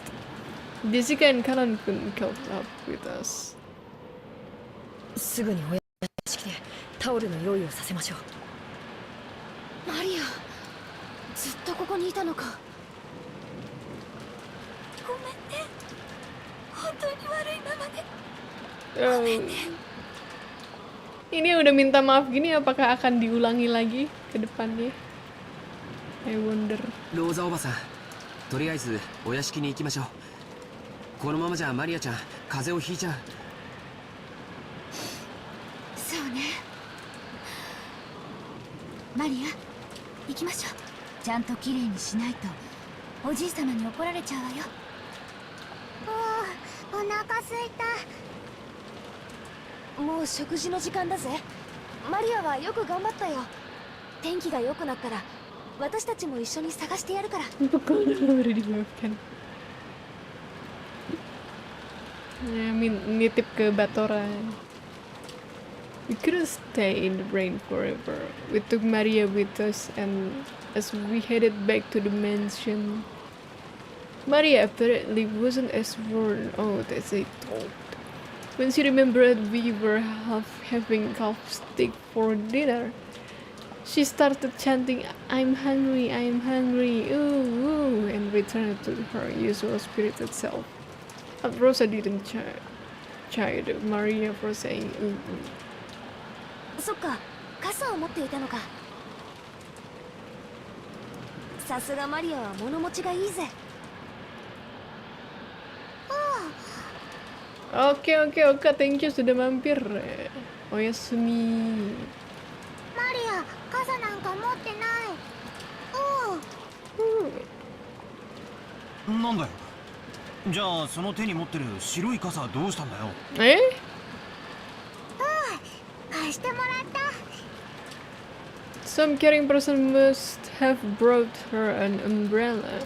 A normal kid would look for shelter once it started raining, but Maria was too stubborn to give up so easily.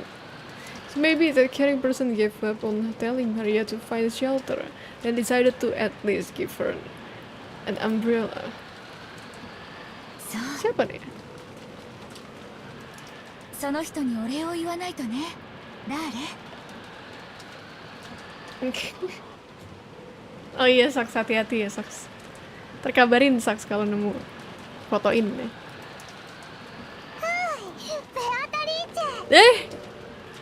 Dia ketemu sama Beatrice. The name Maria cheerfully mentioned was that of the witch, the island's witch. Rosa took a deep breath and asked again, trying to do so in a way that wouldn't damage Maria's good mood. そう。よかったわね。それで誰なの？傘を持ってきてくれた人は。おお、ベアといいチェ。Maria immediately realized that her mother didn't believe her and started crying out unhappily again. So Rosa stopped pursuing the subject. It would probably be faster to ask whoever lent Maria the umbrella during dinner, rather than ask Maria herself.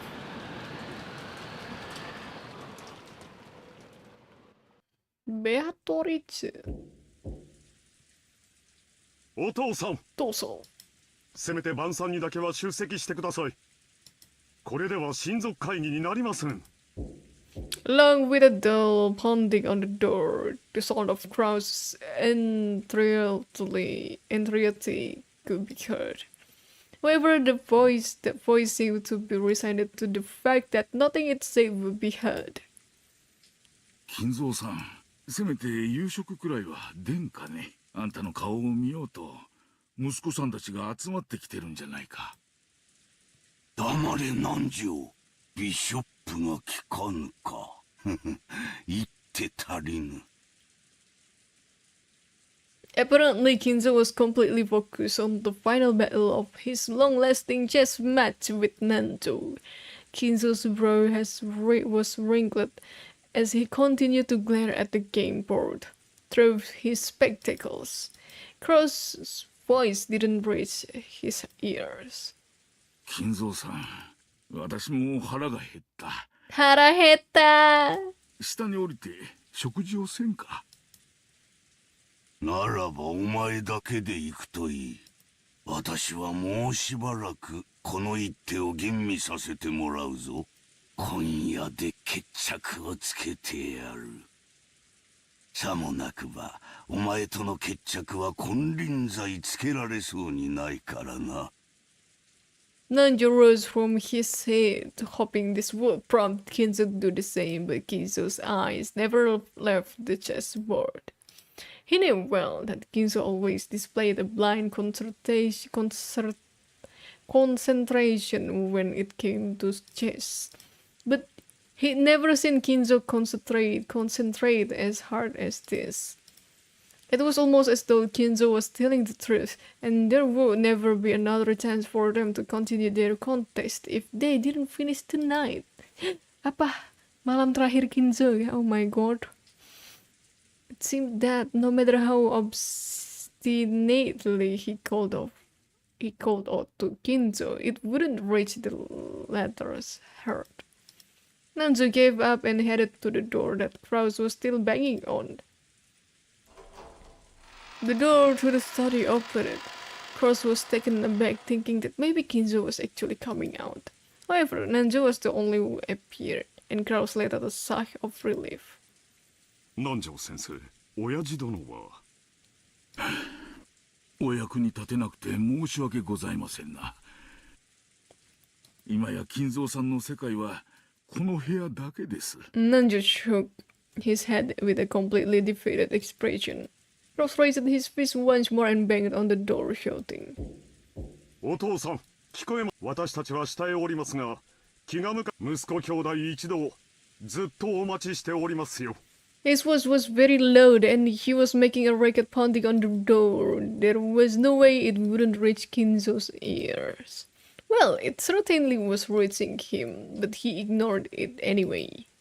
However, unlike the time he'd been called down for lunch, he didn't fly into a rage.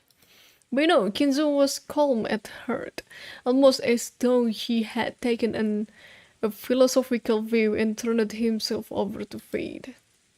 晩餐にも息子たちの顔にも興味はない。私がここを出るのはベアトリーチがよみがえる時か、私が鍵の生贄に選ばれた時だけだ。もう悪魔のルーレットは回っている。今さら晩餐に何の意味があろう。La Supper. As though the painfully loud banging on the door completely failed to enter his hearing, Kinzo silently thought about his next chess move, still in his philosophical state. Just as always, Kinzo's figure couldn't be seen anywhere in the dining hall. Kraus, wearing a bitter smile, returned with Nanjo. 親父殿は相変わらずご気分が優れられないそうだ。年に一度の親族が集まるこの機会に同席できないことを非常に残念がられておられた。Given Kinzo's personality, there was no way he showed sign of regret. And none of his relatives showed any regret at his absence. Kayak, udah biasa lah ini mah. ではディナーを始めようじゃないか。ゴーダ、始めたまえ。かしこまりました。それでは始めさせていただきます。Nih, si Goda jadi tumbal nggak sih? Aku somehow sedikit kesal dengan Goda. When Goda was told to start the family conference dinner, his biggest time to shine of the whole year, he nodded with a broad grin. マリアに傘を貸してくれた人は誰かしら? When Rosa timidly cut through the silence of the dining hall, everyone noticed. 傘? 何の話? さっきマリアがバラ庭園にいた時に雨が降り出して、誰かに白い傘を借りたみたいなんだけど、お礼が言いたくて。俺たちじゃねえぜ。ローザが出てった後は部屋を移してずっと仲良くおしゃべりをしてたからな。はは、そうやで。あの後も兄弟で仲良くおしゃべりをしとったのや。The word friendly fell awkwardly from Hideyoshi's lips. So even those who hadn't been present could tell the conversation hadn't been a pleasant one. 少なくとも私とエヴァとルドルフと、あと秀吉さんとキリエさんではないことも確かだがね。私たちは夏日姉さんとローザさんが出て行った後も食事の時間までずっとね。兄さんは源氏さんと一緒にお父様を呼びに上の書斎へ。私たちはそのまま食堂へ直行したもの。だから私たちではないわね。傘を貸すなんて親切、使用人の誰かじゃないの？じゃあ、ゴーダさん？私はずっと厨房で準備をしておりましたもので申し訳ございません。Goda looked slightly disappointed about missing this change to show off. Penjilat ya. At the time, Shannon and Kumasawa appeared, pushing a serving cart loaded with horse oils. じゃあ、熊沢さんかシャノンちゃんかしら。はい。何か粗相がございましたでしょうか？ Honey panicked. Because Shannon had come in partway, she shrank back, mistakenly thinking that the other were searching for the one responsible for some error. 違うよ。マリアちゃんがバラ庭園に一人でいた時に雨が降ってきてね。誰かが傘を貸してくれたんだよ。ローザおばさんがその人にお礼を言いたいって言うのさ。ベアトリーチェ。Maria, her mouth a thin line, said it's the witch's name in a small voice. And Rosa explained the situation one more time, as she did Kumasawa-san cackled. 私たちでもございます。私もシャノンさんも一緒にお部屋の準備をしてはい、気が利かなくてすみません。部屋の準備とは何のことかね。この雨ですから。客人の皆さんがゲストハウスにお帰りになられるのも使用人たちに屋敷内の客室の準備をするように命じたのです。そうね。この雨の中、表に追い出すのは失礼だものね。Yeah, my friend. もう予算か。はい。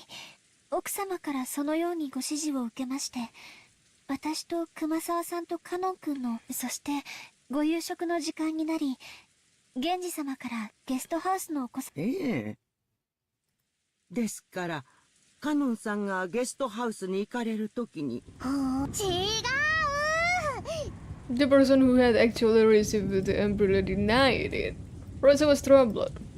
And all she wanted to do was give a word of thanks to the person who had lent the umbrella, but she couldn't find them.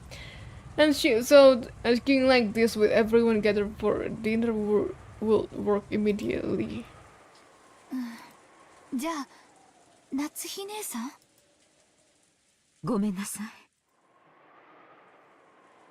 い。ですから、表へは出ていません。なら、誰なの？ジョージ君たち？なわけないわよね。いえ、僕たちはずっとゲストハウスでテレビを見てました。Sudahlah kalian jangan denial itu. Sudah Beatrice Beatorice. むしろ私たちは、マリアはおばさんと一緒に屋敷に行ったとばかり。そこへカノン君が来て、マリアは一緒じゃないのかと聞いたんで、初めて屋敷にはいないのかって分かったんだよ。Ini kamu prefer dipanggil Ellen atau Rice? Rice. 第一俺だったら傘を貸すより先に手引っ張って屋根の下に連れて行くぜ。 Rosa was completely baffled. One by one, the relatives and the servants denied that they had done it, even though it really wasn't something anyone would need to hide. So, by process of elimination, the number of remaining candidates wasn't large. もちろん私でもありませんが。Elan, oke lah, Elan. 雨が降り始めてすぐの頃、金蔵さんの部屋を訪ねて、ついさっきまで一緒にチェスをしておりました。Apa ini Beatrice nggak tiba-tiba muncul kan? おじいさまでもないよね。なんだなんだ、妙な話になってきたぜ。あと残るのは誰だ？じゃあ誰？源氏さん？ちょっと待って、勘違いしないでくれる？雨の中のマリアに傘を差し伸べてくれた人に母としてお礼が言いたいだけなの。Giving an umbrella to a girl loitering in the rain was something to be praised, not hidden. Despite that, no one raised their hand. Setidaknya mereka jujur ya. Kalau tidak merasa melakukannya ya udah berarti bukan mereka. Why not? Everyone started whispering about how strange this was getting. 落ち着けよローザ。傘を借りた本人に聞けばいいじゃねえか。That's what everyone had been thinking since the beginning. They were all scratching their heads at why she didn't just ask Maria, who had been given the umbrella. However, Rosa bit her lower lip. After all, she already knew how Maria would answer if asked. どうりや。ルドルフ君の言う通りやないか。マリアちゃん、おじさんに教えてえな。マリアちゃんに傘を貸してくれたのは誰や？ベアトリーチェ。 The dining hall was wrapped in silence for an instant, but it was soon interrupted by a burst of laughter. なるほど。森の魔女ベアトリーチェが不憫に思って傘を貸してくれたか。Majo baik. いい話じゃないかね。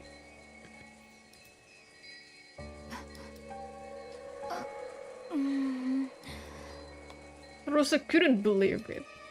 Even though she just wanted to say thanks for the umbrella, why did everything have to be so clouded in smoke? クラウスおじさんの言う通り、ベアトリーチェが貸してくれたの。Bahkan seorang majo pun membutuhkan payung ya guys, membawa payung ya. それはよかった。無垢だというのは実に羨ましいことではないか。なあ、諸君。Cross was laughing with a face that was clearly mocking. But Maria was overjoyed, apparently convinced that her claim was being believed. 一体どうなってんの？まさか本当に魔女が現れて傘を貸したってのかよ。 Jessica asked me in a small voice that wouldn't carry over to Maria, who was sitting across from me. マリアって冗談が言えるタイプだっけ？ If we'd heard that kind of story pop out of my old bastard's mouth, we would have just taken it as another joke. However, it was hard to explain it away like that when Maria said it. This was getting pretty unnerving. いや、昔から愚直なぐらい正直で真面目だよ。普通なら聞いただけで嘘とわかるような冗談すら鵜呑みに。マリアから冗談を言い出すなんて聞いたこともない。And Rosa probably knew that better than anyone. It appeared that because of this weird situation, she had no idea what was going on anymore. じゃあ、マリアがベアトリーチェに傘を借りたと言ったなら、それは間違いなくベアトリーチェなのか。マリアに関してだけは何かの比喩とか冗談とかそういうことは考えられねえぜ。額面通りの意味だと思うべきだろうよ。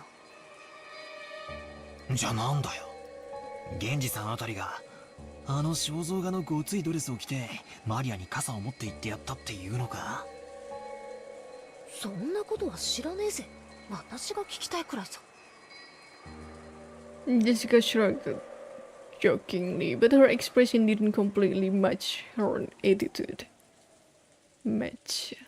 Was the horse the phrase were set out and Gohda showed off his vast store of knowledge, the male began. Diam kamu Gohda. A couple casual chats broke out here and there, but they seemed somehow distant, and the meal ended up being so quiet that you couldn't ignore the sound of the rain sneaking into the dining hall.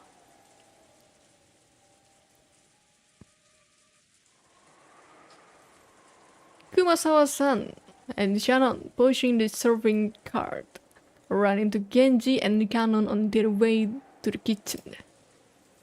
ケンジさんですか？マリア様に傘を貸されたのは。傘？何のことだ？はい。雨が降り出した時に、マリア様は一人でバラ庭園におられたそうで、そこでどなたかに傘を、それがどなたかわからないのです。僕じゃないよ。マリア様はゲストハウスにいると思ってたくらいだが、バトラ様が最初に見つけられた時にはもう白い傘をお持ちだった。申し訳ないが、それは私でもない。じゃあまさか親方様。Si Servanti juga gak not really believe kalau Beatrice itu nyata. Both in the dining hall and right here, everyone had started that they hadn't done it. That left only Kinzo, but gak mungkin Kinzo anjir. 何かのご用で廊下を歩かれている時、偶然バラ。 Bahkan Kumasawa aja nggak percaya gitu, kayak menepis. Kukira dia udah tahu gitu kalau. マリア様のことをあまりお好きではない。同感だね。親方様がマリア様のために直々に開花までお越しになって傘を持ち。あら、困りましたわね。ではマリア様に傘をお貸しになられたのは本当にベアトリーチェ様って。Kumasawa laughed, just like the relatives in the dining hall laughed it off. She couldn't think of any other way to break through the smoke veiling in the current situation. Just then, the crisp sound of hands clapping twice rang through the hallway. They all turned around at once to see Gohda coming out of the dining hall. さあさあ皆さん、ディナーは配膳のタイミングも大事です。すぐにスープの配膳に取り掛かってください。源氏さん、彼女らは大切なお仕事中ですので、お引き止めになられないでください。Canon glared at Gohda for being rude to Genji, a person Canon respected. Genji, realizing this, patted Canon once on the shoulder as a warning. Ya ngeselin juga ya si Gohda, emang ngeselin anjir, dia tuh baru dateng tapi bossing around nih, mentang-mentang apa CV-nya ya, pengalamannya sudah bekerja di bla bla bla bla bla bla bla.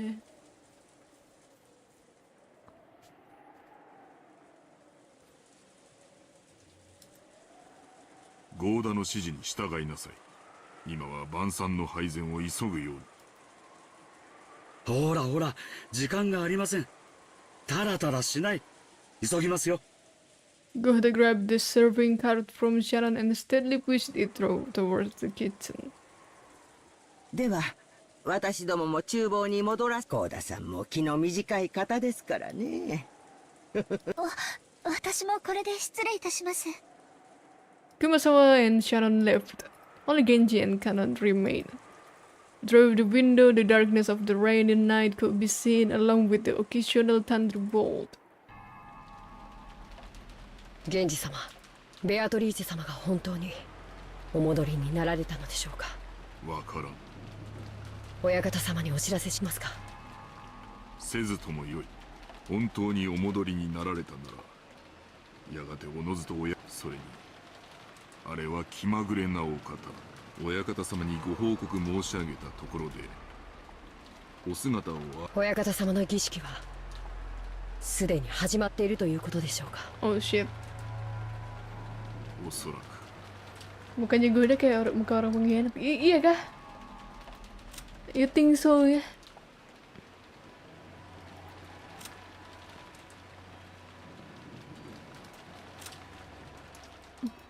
Well, senyumnya agak mencurigakan.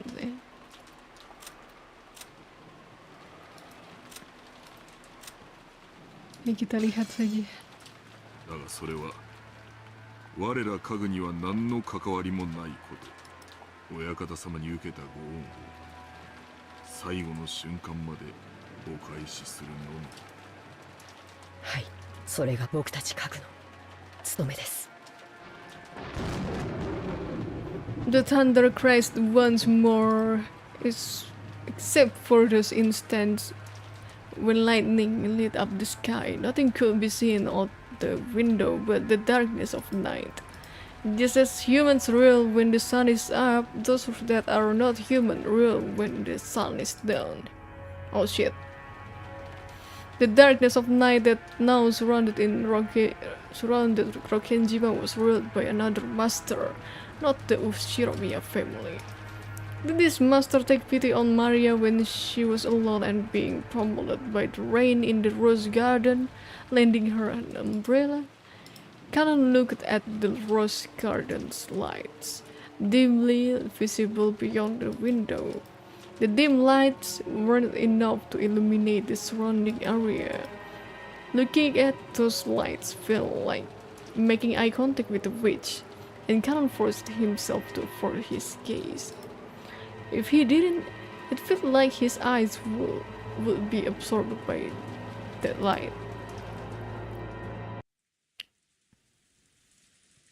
Can the weather change how people act? You often hear stories about how things like atmospheric pressure can influence people's moods and psychical health. For some time now, everyone had been struggling to clear the gloomy atmosphere, but any conversation was quickly cut off, and in the end, the dining hall was simply filled by the sound of the rain. Gila, awkward banget, Bok. Dessert was some kind of chocolate cake accompanied by pear sorbet. Godasan enthusiastically explained the recipe as soon as this final dish was presented, but I quickly forgot the details. The guest of honor grandfather was absent, of course. The weather was horrible, and the identity of the one who lent Maria an umbrella remained a mystery. When dinner ended, no one felt even one bit refreshed. It was too late now, but I realized painfully that the taste wasn't the only important part of a meal. The whole atmosphere was also critical. Goda-san, the supposed conductor of this musical piece called Dinner, did his best to enliven the place, dropping little jokes left and right, but apparently not one of them succeeded. After taking his orders for after dinner coffee, tea, and orange juice, he left for the kitchen. As soon as he disappeared, Uncle Cross spoke. やれやれやれ。せっかくゴーダが腕を振るってくれた晩餐もこうも沈み込んでしまっては実に味気ないというものだ。 Ini kira-kira gloomy gara-gara percakapan dewasa itu atau gara-gara payung ya? まったくね。ほう、どうしてそういう気分なのか聞きたいね。心が晴れ晴れできるよう兄として後で協力させてもらうよ。 Aunt Eva grimaced slightly. I already heard she wasn't on good terms with Uncle Kraus, but it was pretty clear now. When I looked around, I noticed that my father and Aunt Rosa were also grimacing. Apparently, there was something beside the weather troubling all of them. エヴァおばさんもうちの親父もずいぶん機嫌が悪そうっすね。そう、私はそうは思いませんよ。I asked Aunt Natsu, who was sitting on my right, but she seemed to be in a bad mood as well. She snapped back as if to say she was absolutely not interested. Kenapa dia rambutnya beda warna gitu, ini extension ya? バトラ君たち子供は気にせんでええ話や。なあ夏日さん、キリエさん、Uncle Hideyoshi laughed as he spoke, but without his usual brightness. So I could vaguely imagine just how complicated their adult conversation had become. On top of that, even Aunt Natsuhe and Kirie-san, the people he had directed his comment to, ignored him as though they hadn't heard anything.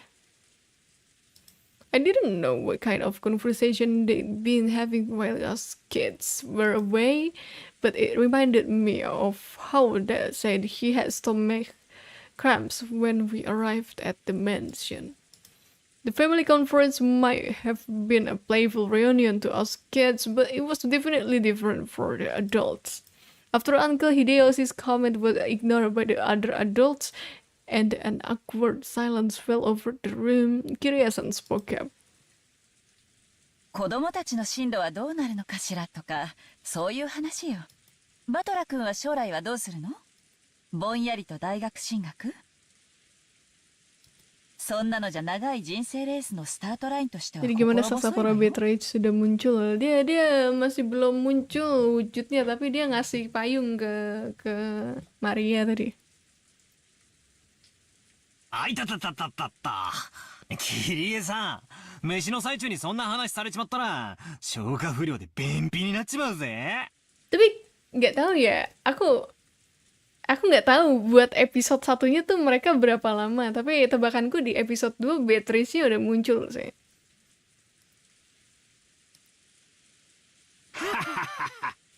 So ya. バトラ君やジェシカちゃんの進路の話をしとったんや。 Kalau nggak salah tuh normalnya ya, kalau orang bacanya cepet tuh 14 jam buat episode 1. Seingatku. Aku tuh baru 12 jam kalau nggak salah, 12 atau 13 jam, tapi kan aku banyak intermezzo ngobrol dan bacanya juga lambat deh. Bahkan aku main 20 jam sih buat episode 1.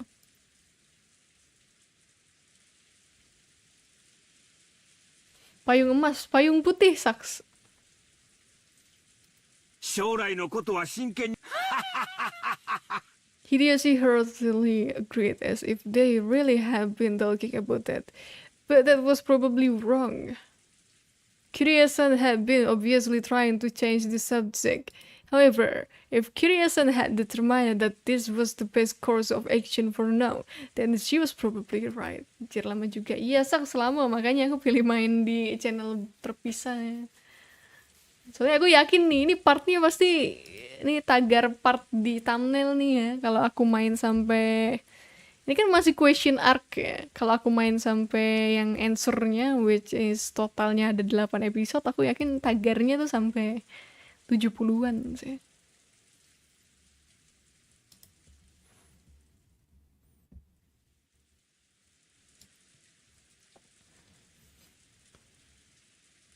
Emang normalnya berapa jam? Katanya 60, 70. Ya nggak sih? Ya nggak sih, Min? Aku lupa, Min. 60, 70. Aku nggak tahu itu buat 4 episode apa total 8 episode.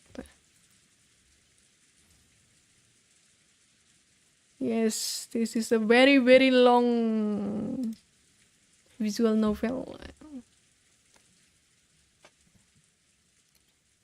At long last, the serving cart returned, filled with coffee and tea. Kumasawa-san and Shannon-chan served it to everyone. Goda-san then explained that this concluded tonight's meal. If only the mood had been a bit more cheery, it might have been the best dinner in my life. It was a shame this best of dinner couldn't have been had under the best condition. ジョージお兄ちゃん、これでご飯は終わり？うん、これでおしまいだよ。はしてないわよ。お席について落ち着いてジュースを飲みなさい。Pasti dia ingin mencari bunganya lagi. Maria looked like she was really excited by the occasionally crashing thunder. Maybe she wanted to quickly finish eating and run over to the window. She had been fidgeting for a while, waiting for the meal to end. Some people are afraid of thunder, while others find it interesting, and Maria was apparently one of the latter sort. Therefore, When she heard from George Aniki that dinner was over, a huge smile broke across her face. Puasa 1 bulan kelar nih. Kelar kalau aku rutin tiap hari 6 jam, tapi tidak bisa nampak. Paling seminggu bisa 2 kali doang mainin game ini. 2 kali. Anggap aja maksimal 8 jam kuatnya. Trendingnya pas mereka kesulitan lawan Witch, muncul cara baru, dia ngomong gini. Stand back everyone, my name is Umineko and I have question for Beatrice. Lalu bersambung. Lalu sambungannya apa, Saks? She then rose from her seat, took out her handbag, which she'd set under her seat, never having left it even while she was eating, and began fishing around inside of it. No one seemed particularly concerned by this behavior. なんだい？それどこから持ってきたの？ Apa nih? George was the first to notice it. As he spoke, Aturan noticed too. Oh! They saw that Maria was now holding a beautiful Western-style envelope. On the front of the envelope, the Ushinomiya family crest, the one-winged eagle, was done in a gold leaf.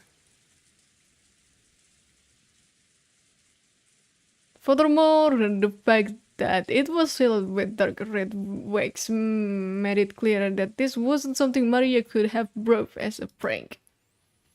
Kayo lo. Maria-chan, それは何? Mungkin Umineko versi Migari. Oh my god. Nanti berantem di laut gitu ya. Ikan lawan burung. It seemed that Natsuhide had also noticed the strangeness of the envelope Maria was holding. Her voice sounded too serious for someone admonishing a small child, so the relatives around us finally noticed too. どうしたよ、夏日姉さん。それ、何？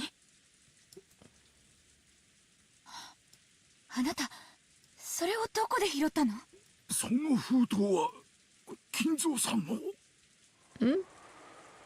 When Anjuma heard that, even us kids could understand why everyone seemed to be frozen solid.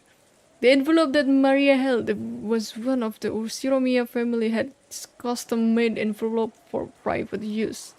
In other words, it could only mean one thing. This envelope contained a message from Kinzo. どうしてそんな封筒がここにあるんだね。こいつは面白いもんが飛び出してくるぜ。 Tapi ini game harusnya ada di Vita PSP guys. Kayaknya di game enakan sambil rebahan deh. Ada di PS kayaknya. Ya, Sans VN-nya full text, nggak ada opsi pilihan. Tapi katanya ya kalau nggak salah ada opsi pilihannya di ending. Ya kan sialan ya. Pilihannya di ending anjir.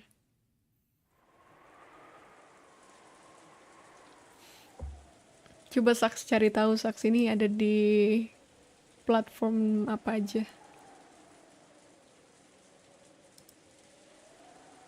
Coito ashi ni misete mi.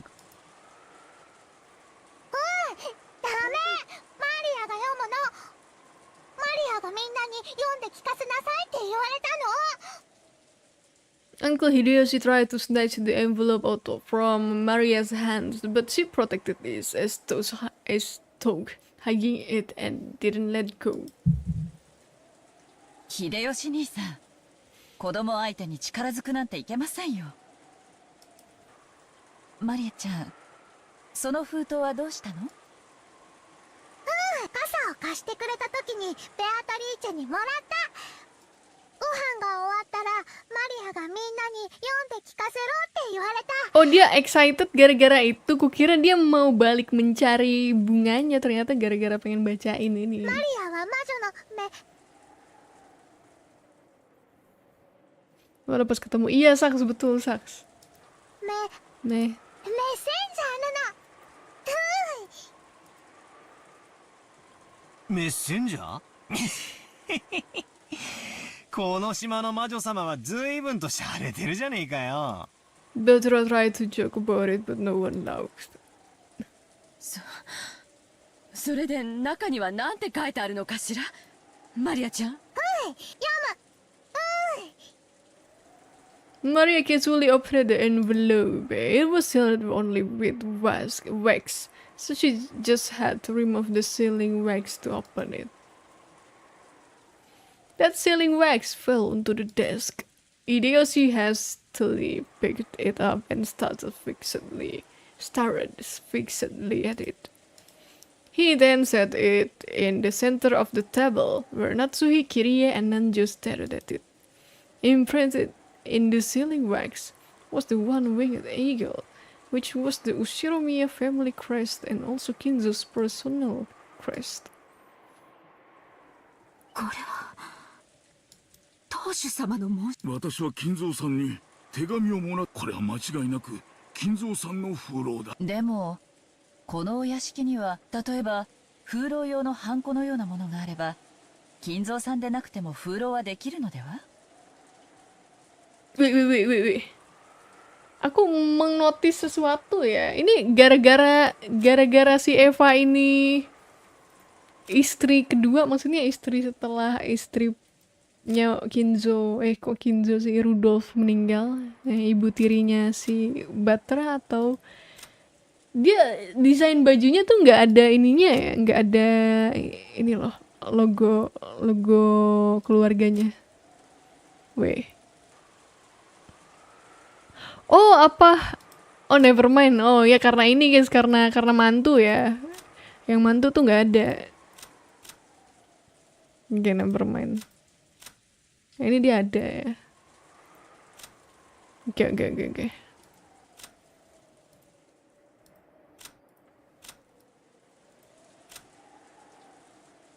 Loh, tapi si Jessica ketutupan kah?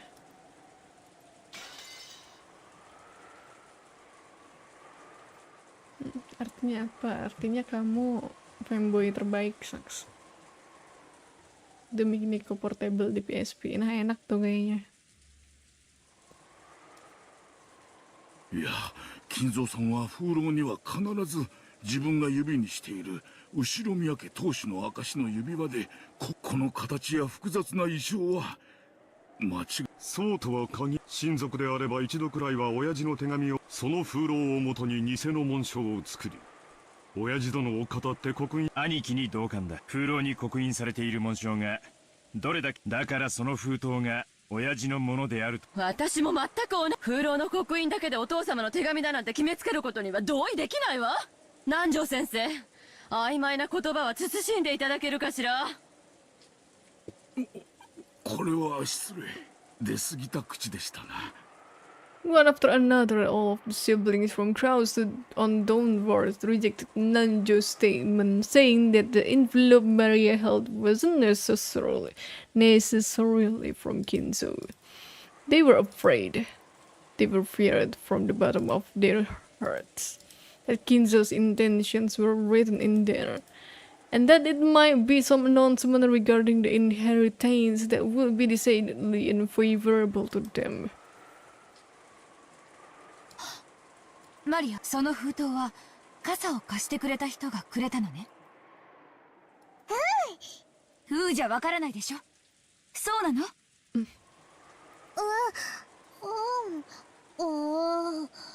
つまり魔女ベアトリーチェが傘と一緒にマリアちゃんにその封。Maria nodded forcefully.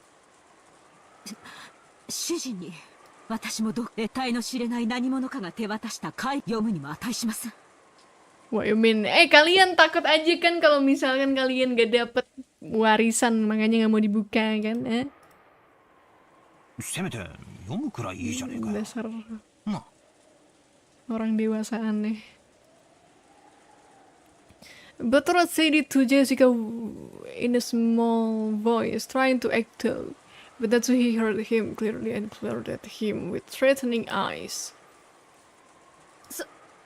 それでそのベアトリーチェに食事が終わったら読めって言われたんだな。いいじゃないの皆さん。これはおじい様の封筒ではなく、ベアトリーチェの封筒。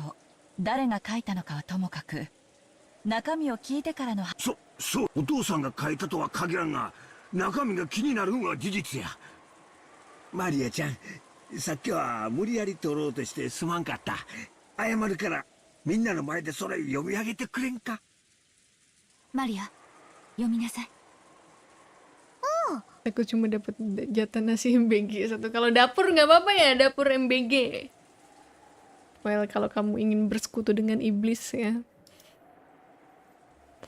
As all the relatives stare fiercely at Maria, she spread the letter open with a rustle. 本当に親父の手紙だと思うか？ありえんね。親父殿が私たちに何かを発表するときは、このようなこじゃれた方法でするとは。そう、マリアをメッセンジャーに？それこそお父様の趣味じゃないわよ。ローザ、これはマリアちゃんが私たちを脅かそうという何かの隠し芸なんでしょ？ Diam dulu, Eva. マリアはそんな気の利いたことができる子じゃないわ。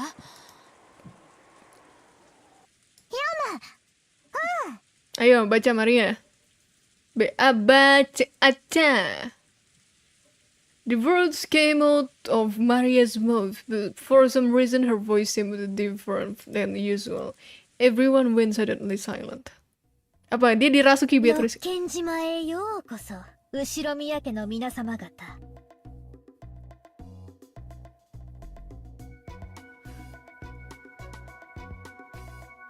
What the fuck, bro? Dia kerasukan anjir, kemasukan Beatrice, kerasukan arwah Beatrice. 私は金蔵様にお仕えしております当家顧問錬金術師のベアトリーチェと申します。そんなアホな。黙って。長年にわたりご契約に従いお仕えしてまいりましたが、本日金蔵様よりその契約の終了を宣告されました。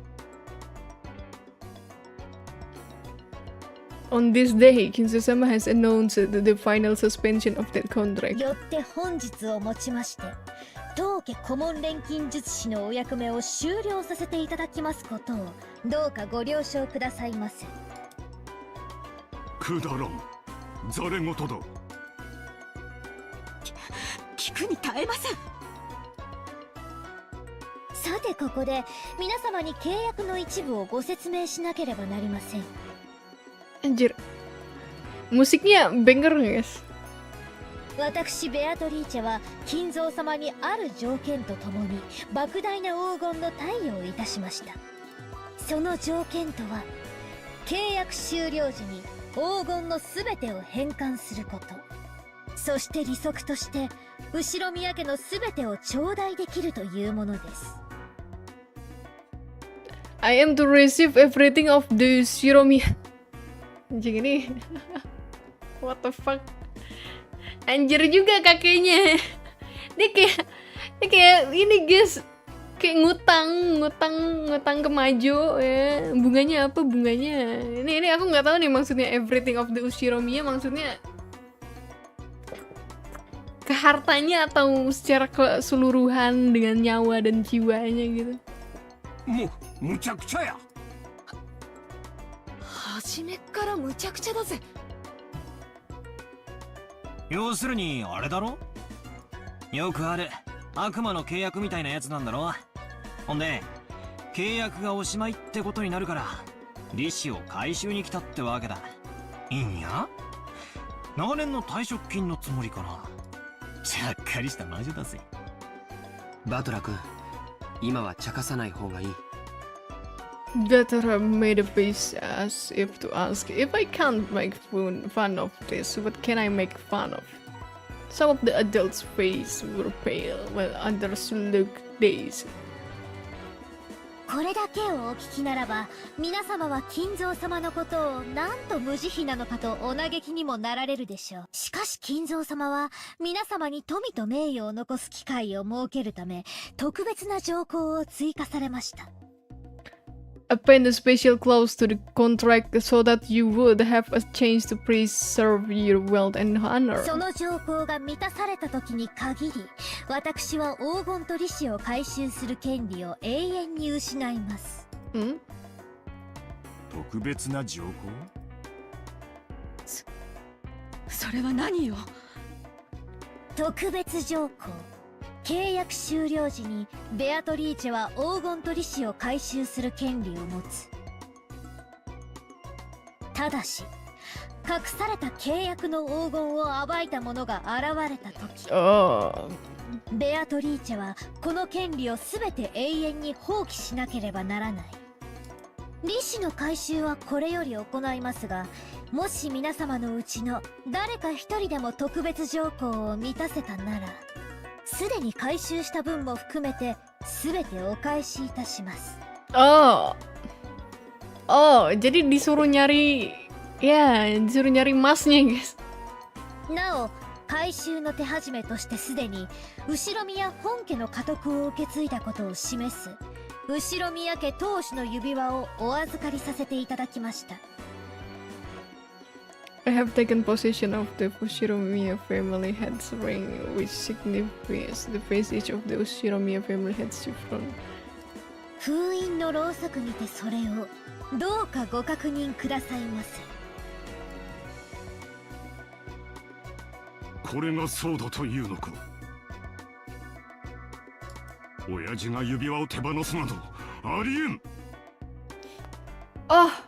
Tadi pas ini ya, pas si kakeknya ini ngelihat ke jendela kan cincinnya dilempar nggak sih sama dia, anjir, aku baru inget. Kau stared at the ceiling wax as if trying to burn a hole through it. Eva and Rudolph were doing the same over his shoulder. 確かにチェスの時、金蔵さんの指に何か足りんような違和感は感じ取りました。南條先生、おぼろげな記憶でいい加減なことを言わないように。Genial banget kamu, Natsuhi. その心眼をここでは測れないわ。本当に指輪をおじい様は誰かに手渡したのか、この手紙が本当。桐江さんの言う通りだわ。果たして金蔵さんがそれを答えてくれます。あの人のお考えは時に人の世の常識では測りかねん。どのみちざれ言の息を伝む。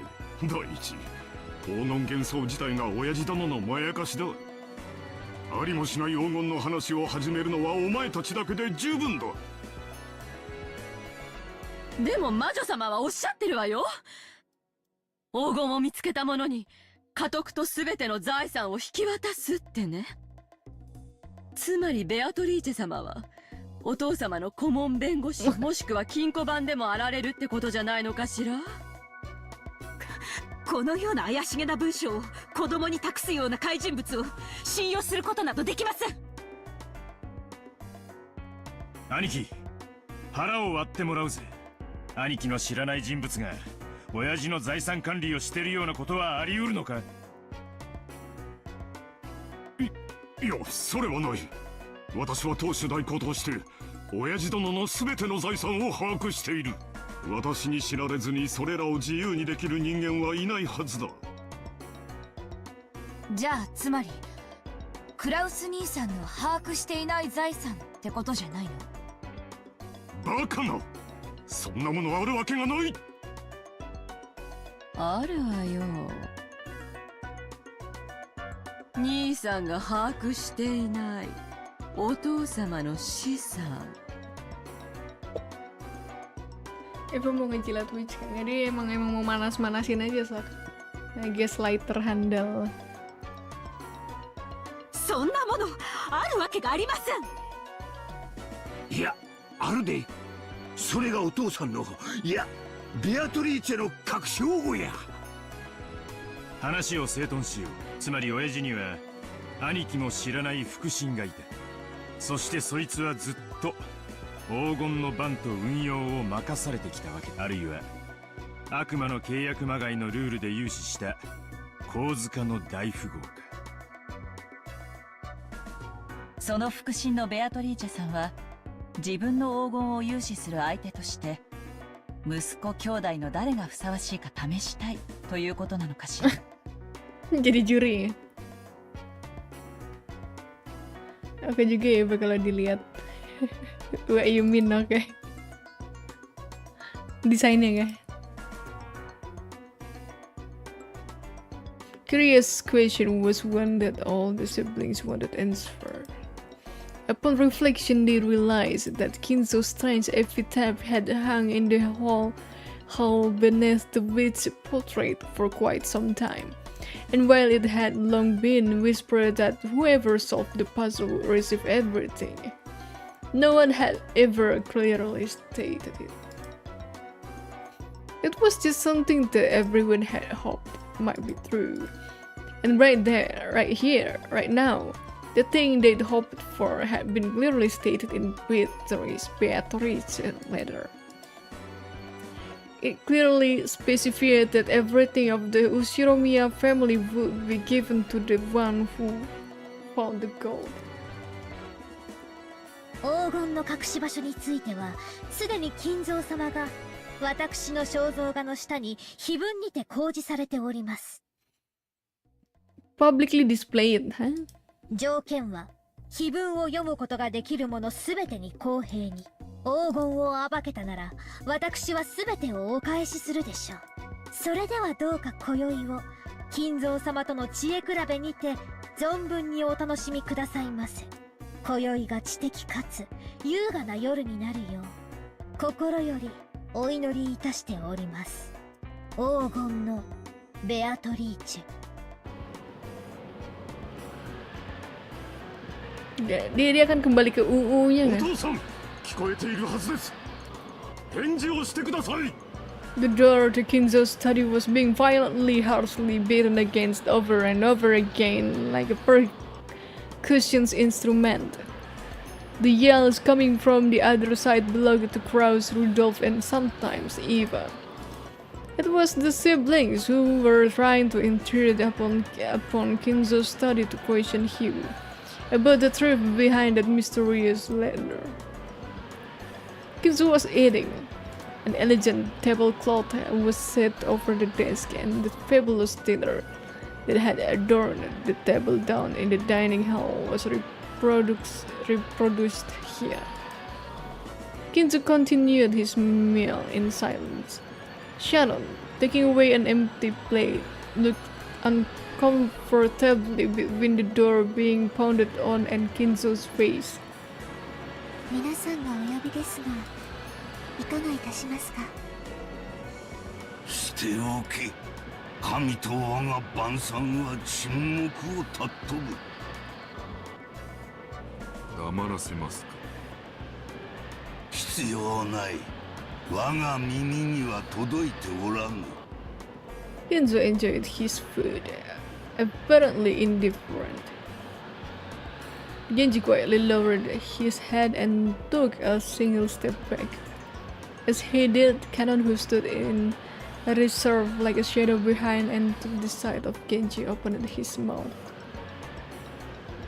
マリア様がベアトリーチェ様より手紙を受け取られたとのことで、その真偽を確かめたいのだ。あやつめ、早速始めおったか。さあ、ベアトリーチェ、かけるコインに不足はあるまい。存分に今宵を楽しもうではないか。負ける気はないぞ。お前の微笑みは永遠に私のものだ。もう一度見られるなら、富も名誉も我が命すらも惜しくはない。さて、ルーレットは回り始めた。ボールはどのポケットに落ちるのか。それとも親の総取りか。さあ始めるがいい、ベアトリーチェ。私が再びお前に奇跡の力というものを見せてやる。Apa nih? Ah, jam 10. Oh my god. Oh my god, apa yang akan terjadi? Guys.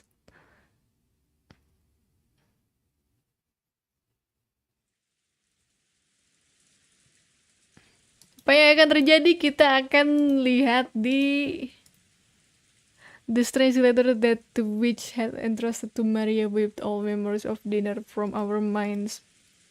Ya, kita lihat di stream berikutnya, guys.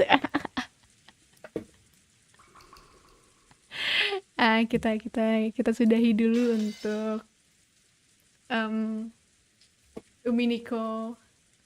Umineko malam ini. Kita lanjut lagi next stream. Yang penasaran ya silahkan datang next stream minggu depan ya, minggu depan. Gak janji sih, mungkin bakalan gue rela. Nanti aku kasih tahu di stream biasa ya di sebelah. Iya, waktunya pembagian MBG ya, udahan ya. Tapi aku ingin sedikit membenarkan jam tidurku. Sudah ngantuk juga ya guys, tidur guys. Nap tidur nap. Jangan kayak tadi nap tidurnya jam 12 siang anjir, gelo. Kirain sampai sahur. Bisa sih sebenarnya, tapi aku pengen paksain tidur.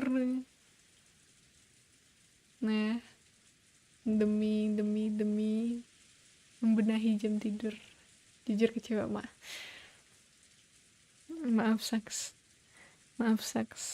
Iya, nanti ku coba benarkan lagi, kembali ke jam ngalong lagi.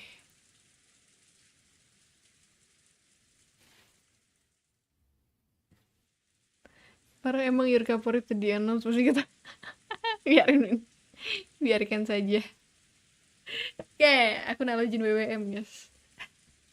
Atus, thank you for tuning in. Anjir, jujur mulai seru setelah kemarin-kemarin ya 2 stream itu, sumpah capek bacanya ya, buat prolog sepanjang itu, sebanyak itu teksnya, dan akhirnya si Beatrice ini muncul. Oh my god.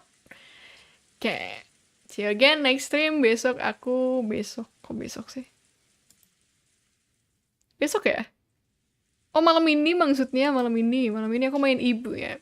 Ibu game RPG Maker jam berapa? Jam 11 kalau nggak salah. Di channel utama, oke?